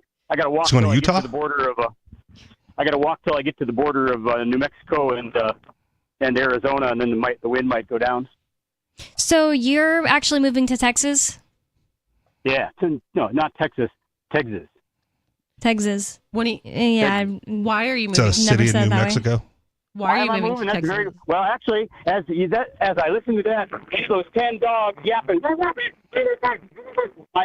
black trash, not white trash, black trash neighbors from L.A. that moved out here 2 years ago and they're running their damn generator right now too. They do it about 4 hours every day. I remember you talking about that. What? I remember I'm you getting telling the us hell about outta here, that. man. Is that why and you're I leaving? Well, The there's one gentrification reason is too much for David. The what? The gentrification is too much for David. It's kind of weird. They moved from LA to live in the middle of nowhere, New Mexico. It's there's another irony. They are black flight from LA to escape the bad things that go on in LA. And then they get here and I barely tolerate it, don't tolerate it for 2 years. Now we got white flight from here somewhere else. I'm literally leaving because they moved in. They fled because of what was going on there, and they came here, and I'm fleeing white flight, and I'm fleeing the area to go. What they're doing is not gentrification; they're doing reverse gentrification. I don't think you can call it gentrification when you got an 8x30 camper trailer and you had 8 people living in there, including a newborn baby, and you're on welfare. You don't go to work. And they're all adults. They can't. Yeah, their cars there all day long. They're all grown adults. They're all taller than I am. You're and right. None of them go to work. I looked at like a Class A and they got trailer, free- Winnebago, that slept 12. So what's the problem? How do they own land if they don't have jobs and they don't If they make money? They buy one. They buy 1 acre for $1,500, and they drag a trailer in there. $1,500. He lives in the middle of nowhere. He's off grid all the way. It's not like they have a well or something. It's probably cheap. Yeah, they don't have a well. You can put one in, but it'll cost you a minimum $25,000. How do you live with no water? You just truck it in? I get mine from the rain. Oh, okay. For everything? Lower. They also sell water in stores now. I don't know if you've heard. Yeah, they do. But I mean, Okay. like a family of 8 or however many people he said are living there, that's a lot of water. Okay. Maybe that's what they spend their welfare on. Maybe. They spend their welfare on those tasty ribeyes. That's why they run the generator. They got that full size deep freeze full of welfare ribeyes on your dime. On my dime. I want my dime back. I want the ribeye. Unless they're all in there working online or somebody's working online, none of them go to work. Their vehicle does not leave in any sort of a pattern. I mean, there is a lot of remote work now. Kind of a stalker, aren't you, David? Like my grandma looking out the window, keeping an eye on the neighbors. Peeks at them. They're right there. They're right there. They're That like, truck hasn't moved in a week. So are they like right up next to you? It might as well be. They're like a half mile away, but out here, that's like being 3 doors down. They're a half mile away, and Wow. you're bothered by the noise from their generator. Yeah, he has made it sound like they're literally right up against him. I thought that they were. Are you like right outside his window? Do you like sit out there with binoculars watching them? Do you have trees in your state? Lots yeah, of yeah. trees. Have you ever lived where there's no trees? I have, yeah. No. Okay. Does the sound carry? Yes.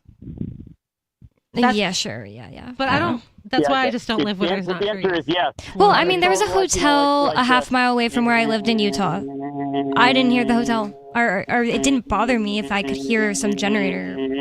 I mean, I'm like ear blind to my air conditioner. Yeah. Right? My next door neighbor has an air conditioner, and I just have my window open in my bathroom. I hear it, and I don't care. I camped on BLM land with my own generator, and that didn't bother me. So I can't imagine someone a half mile away would bother me. That's a funny story. Lori. Yeah. The dude, my friend, who lived between me and these people, he left. He left his piece of property and bought a 20-acre, $20,000. He was your sound buffer, and now he's gone. Yeah, no, but here's the point.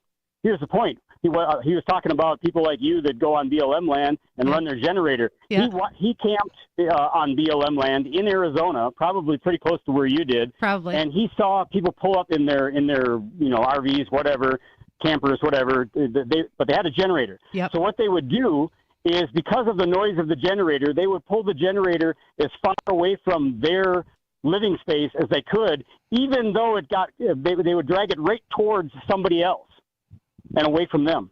Oh, well, I didn't do that, and I have a Predator, so it's super quiet. Yeah, well, if it's quiet, then that might be a different story. But this is not quiet. If you can hear it a half mile away. So what part of Texas are you moving to? I think I asked why you guys didn't get them a quieter generator, and you said you tried to get them one? We spent hours and hours and hours, and my friend actually had built himself what they call a baffle box for a generator to encase the generator so the whole thing is quiet. Yep. And he spent hundreds of dollars in materials and a dozen hours, 20 hours putting it together, and he gave it to them. Yep. They didn't use it. What? You should put a baffle wall around your Okay, property. Yeah, that's Pardon? a baffle wall. You should put a baffle wall around your Yeah, property. see, it's less labor. It's less labor to move. Those are just terrible people. Yeah. Yeah, if you guys offered them a solution to make it quieter For and they free. just refused to, for free, and they refused to, then that just means that they're not very nice people.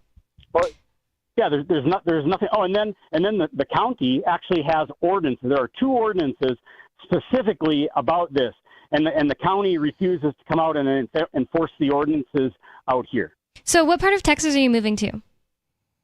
I'm moving to where you were living. San Except Antonio? I'm going yeah, but I'm going to the coast. I'm going right on the coast. Okay, then that's not where I was living. It's a really huge state. That's, 2 hours away. Totally different too. I mean, Bonnie, you're 5 foot tall and 99 pounds. That's a bigger. It's like when there's a little, when you're 2 years old and you're real small and everything is real big. But I'm a big boy, and it's not. It's like a hop, skip, and a jump. But I am happy that you didn't say like, oh, El Paso, because it seems like you New Mexicans are like, I'm moving to Texas, but I'm just so used to ghetto. I'm staying in El Paso. Yeah, I couldn't possibly be away from the ghetto. Yeah, no. I can't do El Paso. It's terrible. El Crapo. Yeah. No. So I'm going to go. Oh, and I'm living in a sailboat, so I'm not even going to stay there, Bonnie. I'm going to go sail over to the Mediterranean and hang out there, and then I'm going to go to the South Pacific, and then I'm going to go. Where else am I going to go? I'm going to go to the South Pole. Dock in New Hampshire and come say hello. I'll do that as I go by. I'll stop in New Hampshire. There you go. You have to say Portsmouth, not Portsmouth. Portsmouth. Yeah. Have you guys tried to enact noise warfare against these neighbors and just be noisy back at them, play like the worst music you could possibly play? You should ask. I got a plastic 55-gallon drum that I would play Indian. And I would do that to them. And then it would start raining. For hours? And you'd have to go back inside. Oh my god. He's like, oops. Where's my drumstick? Here's one. This will work. You get the full effect. I guess I always feel like when it comes to neighbors, right, you're responsible for your property and you need to do what you can do to mitigate it, especially if they're not going to be cooperative, right? So if they're noisy, you soundproof your place, right? If they're bright, you block out you can leave. That's also a fair option. You can also move. Yeah, it wouldn't really work for David because he likes being outside so much, so you can't really soundproof the outside. Yeah, the reason I'm out here is so I can be outside. I don't want to build a box around me. Yeah. If you're going to build a box around you, you might as well move to the city. Yeah. Yeah. Sucks but bad. Whatever you can do, earplugs, right? If you don't want to hear it. You can also go threaten them. You can only control what you can control personally and individually. That way I don't have to hear the crickets and the frogs and the birds and the breeze. I mean, is this something that rises to the level of threatening them? Like, listen, you're ruining my... Because the thing is, you are free to leave. So I'm not saying it is or isn't. I'm thinking out loud.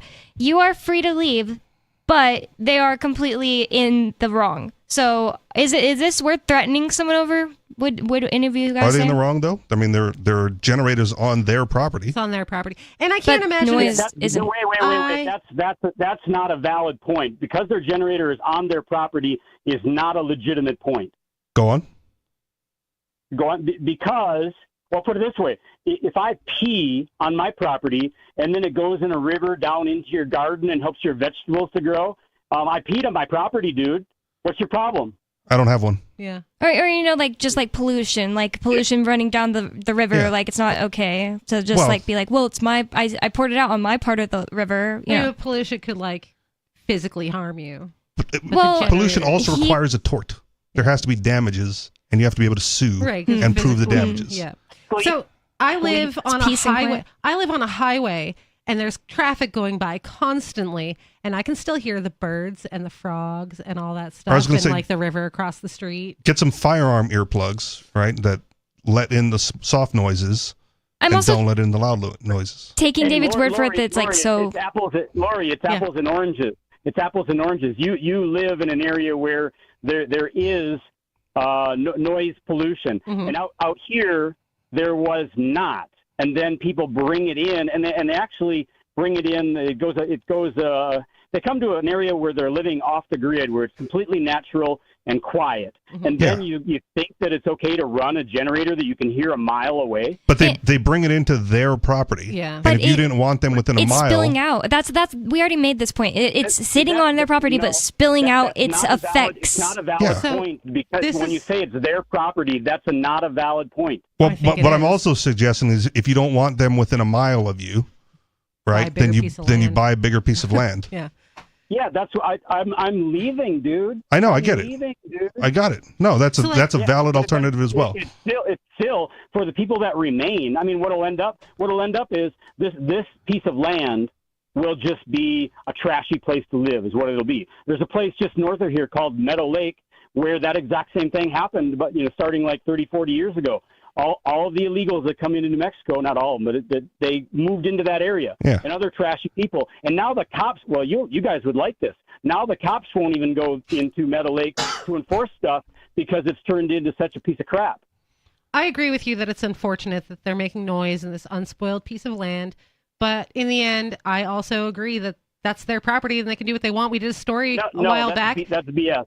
We did a story a while back. And I'm raising my voice. About... I'm getting shrill. Okay. I'm screeching. I'm going to screech that's BS. About all these rich homeowners crying about leaf blowers. Yeah, the leaf blowers. And don't you dare mute me. I'm never going to mute you. And in the end, it was just their problem to mitigate. It's not the people around you's problem to deal with what you want them to do. Well, I think that David's point about it being apples and oranges with you being on a highway is fair, though, because he moved to this place not with it. Not that way. You moved into the house with the highway there. But I'm not saying that it makes his whole argument. Like, I don't have a solid opinion, but aside from moving, which is valid. Yeah. Right. The alternative is like forcing someone to not do something on their property which with is their wrong. property. Which is wrong. Which would be wrong. If you wanted a big piece of land where nobody lived near you, then you should have. I don't know that it's wrong. I mean, I You don't know it's wrong to tell people what they can or cannot do with I their don't property? know that it's necessarily wrong because it wouldn't be wrong.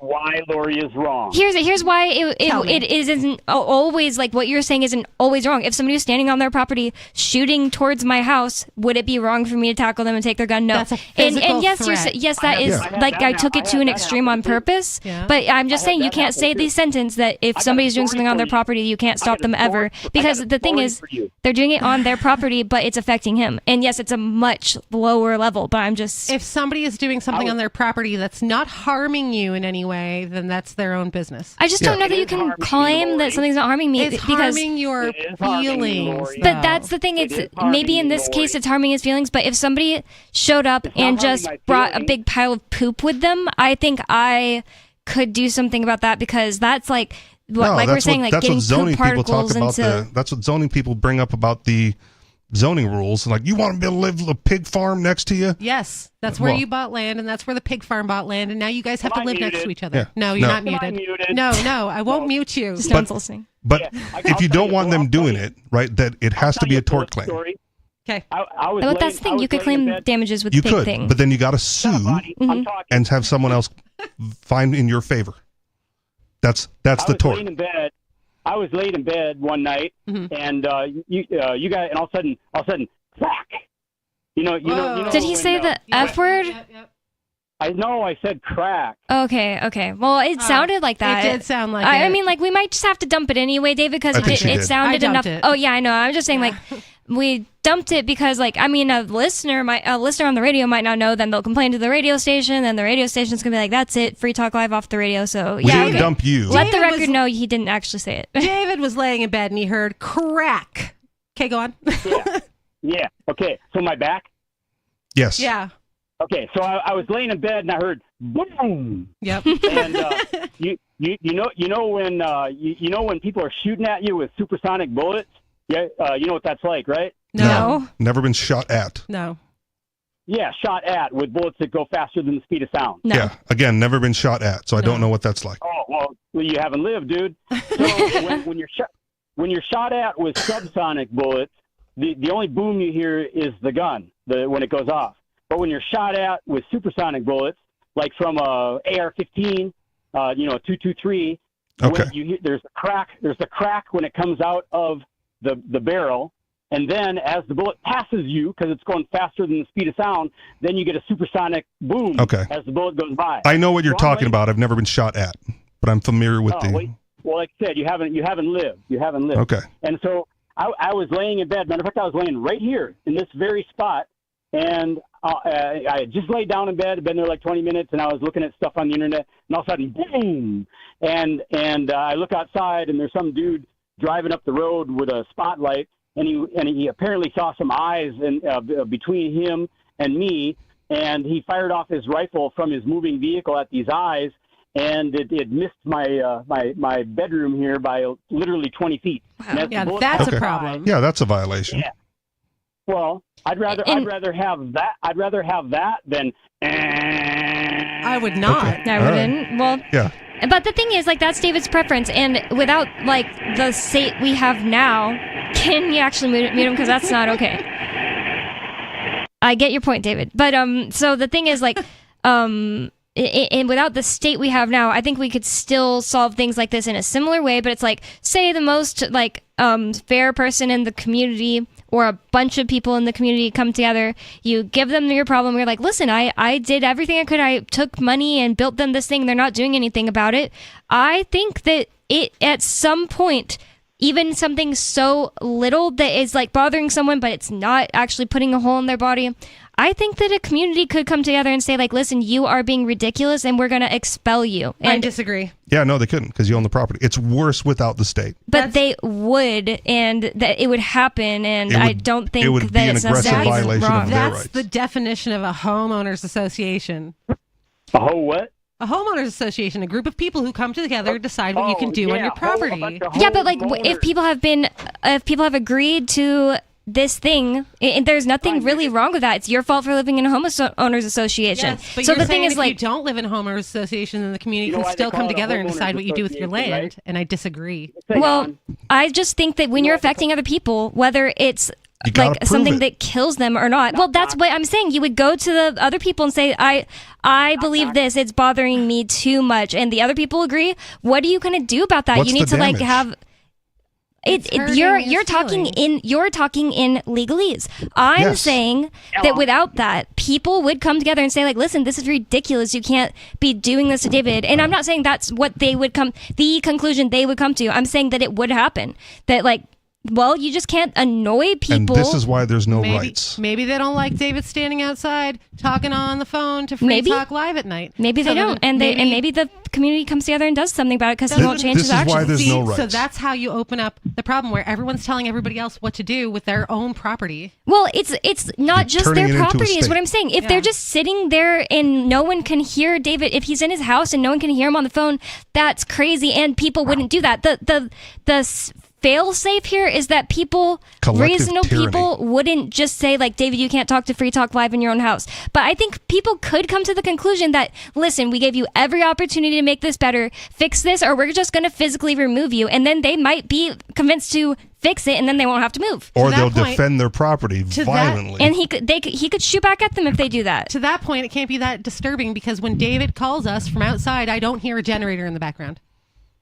But that's David the thing, just like, it's doesn't like subjective. I know that you guys disagree, and I even am not taking a stance on whether or collective not it violence is bad. against an individual is probably not going to be the best way to organize your society. No, Then they need to change their actions when they're annoying people. No, David's it's their making the property. right choice. But they're affecting other people's property, so we're moving in circles. David's Yeah, and that's why, again, it's legalese, but it's a tort. You got to prove damages. But I gave an example about outside of the system. David's making the right choice for a liberty solution is to move and affect his own situation. That's I just think he's making the most peaceful choice. I don't That's think correct. that it would be against liberty for a community to come together and be like, but I mean, like with the situation with the kids, the individual. with the situation with the kids, it's exactly what we argue would happen all the time. When David says, what if the kid was being taught to be a prostitute? Well, the community would come together and try to fix the solution or fix the situation, right? When people say, no, we're not going to stop that, they're going to get their kid taken away with someone with a gun. It's not going to be called the state. It's going to be called like J Noon or something.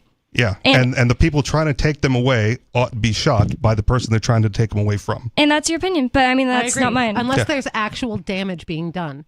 If there's no actual damage being done, like nobody's shooting at David's. I mean, there's that guy that shot at David's house. He's okay with that. But like the neighbors over there aren't shooting at David's house. They're not putting him in imminent danger. So there's no reason for force back. Well, it's just like you can't measure how annoyed someone is. I mean, it's Annoyed is cortisol not- in his body. Annoyed is not a tort. So There's if no somebody damage there. goes out at this noise level, then it's not good enough. But if somebody stands out there and like is at the point where they're blasting like a way louder noise that you would find unacceptable, then it is. It's like, where is that definition in nature? When they're creating damage. If they're damaging your ears with the noise, like literally physically damaging you. And you can prove it. I just don't think that you can say that because they could be damaging David because cortisol is damaging to the body. Cortisol is like going around tearing up your cells. Then you have to prove it. But You that's the gotta thing. prove it. That's the thing. You can't prove damage Then you to your don't get eardrums damages. either. You All can't- right. Well, there's no tort without proof you're of talking in damages. legalese, and I'm saying like just people I'm figuring saying things that out themselves. this scenario would play out outside of the normal court system. I'm a super annoyed person at a lot of things. And if I expected everybody around me to just not annoy me, then I would be You'd be shooting ridiculous. everybody. Ridiculous. I mean, Like, I'd go everybody to is the ridiculous. store, I'd be going to the grocery store and just like elbowing people in the mouth left and right. Well, Like, you chose to walking be too there. slow. They're not putting. Chose to be here. He chose to be there first. That's not first. It's not the thing. And the thing is, you're in a grocery store. It's not like somebody came to your house. They're bringing noise to his house. But it's also their house. Yeah, but they're also bringing noise to his house. Bonnie's a little tyrant tonight. I'm just making points. I actually haven't made an opinion. Thanks for Statement calling, of David. opinion. This has been Free Talk Live, 603-283-6160. Do you ever say, I could care less when you really mean the opposite. You mean to say, I couldn't care less. It's a common mistake. You are judged by how you speak, especially if you're looking for work, with so many more applicants than openings now. But even if you're not, avoiding common misstatements will help you make the most of the dozens of conversations and transactions that crowd your daily routine. So whatever you say, don't say whatever.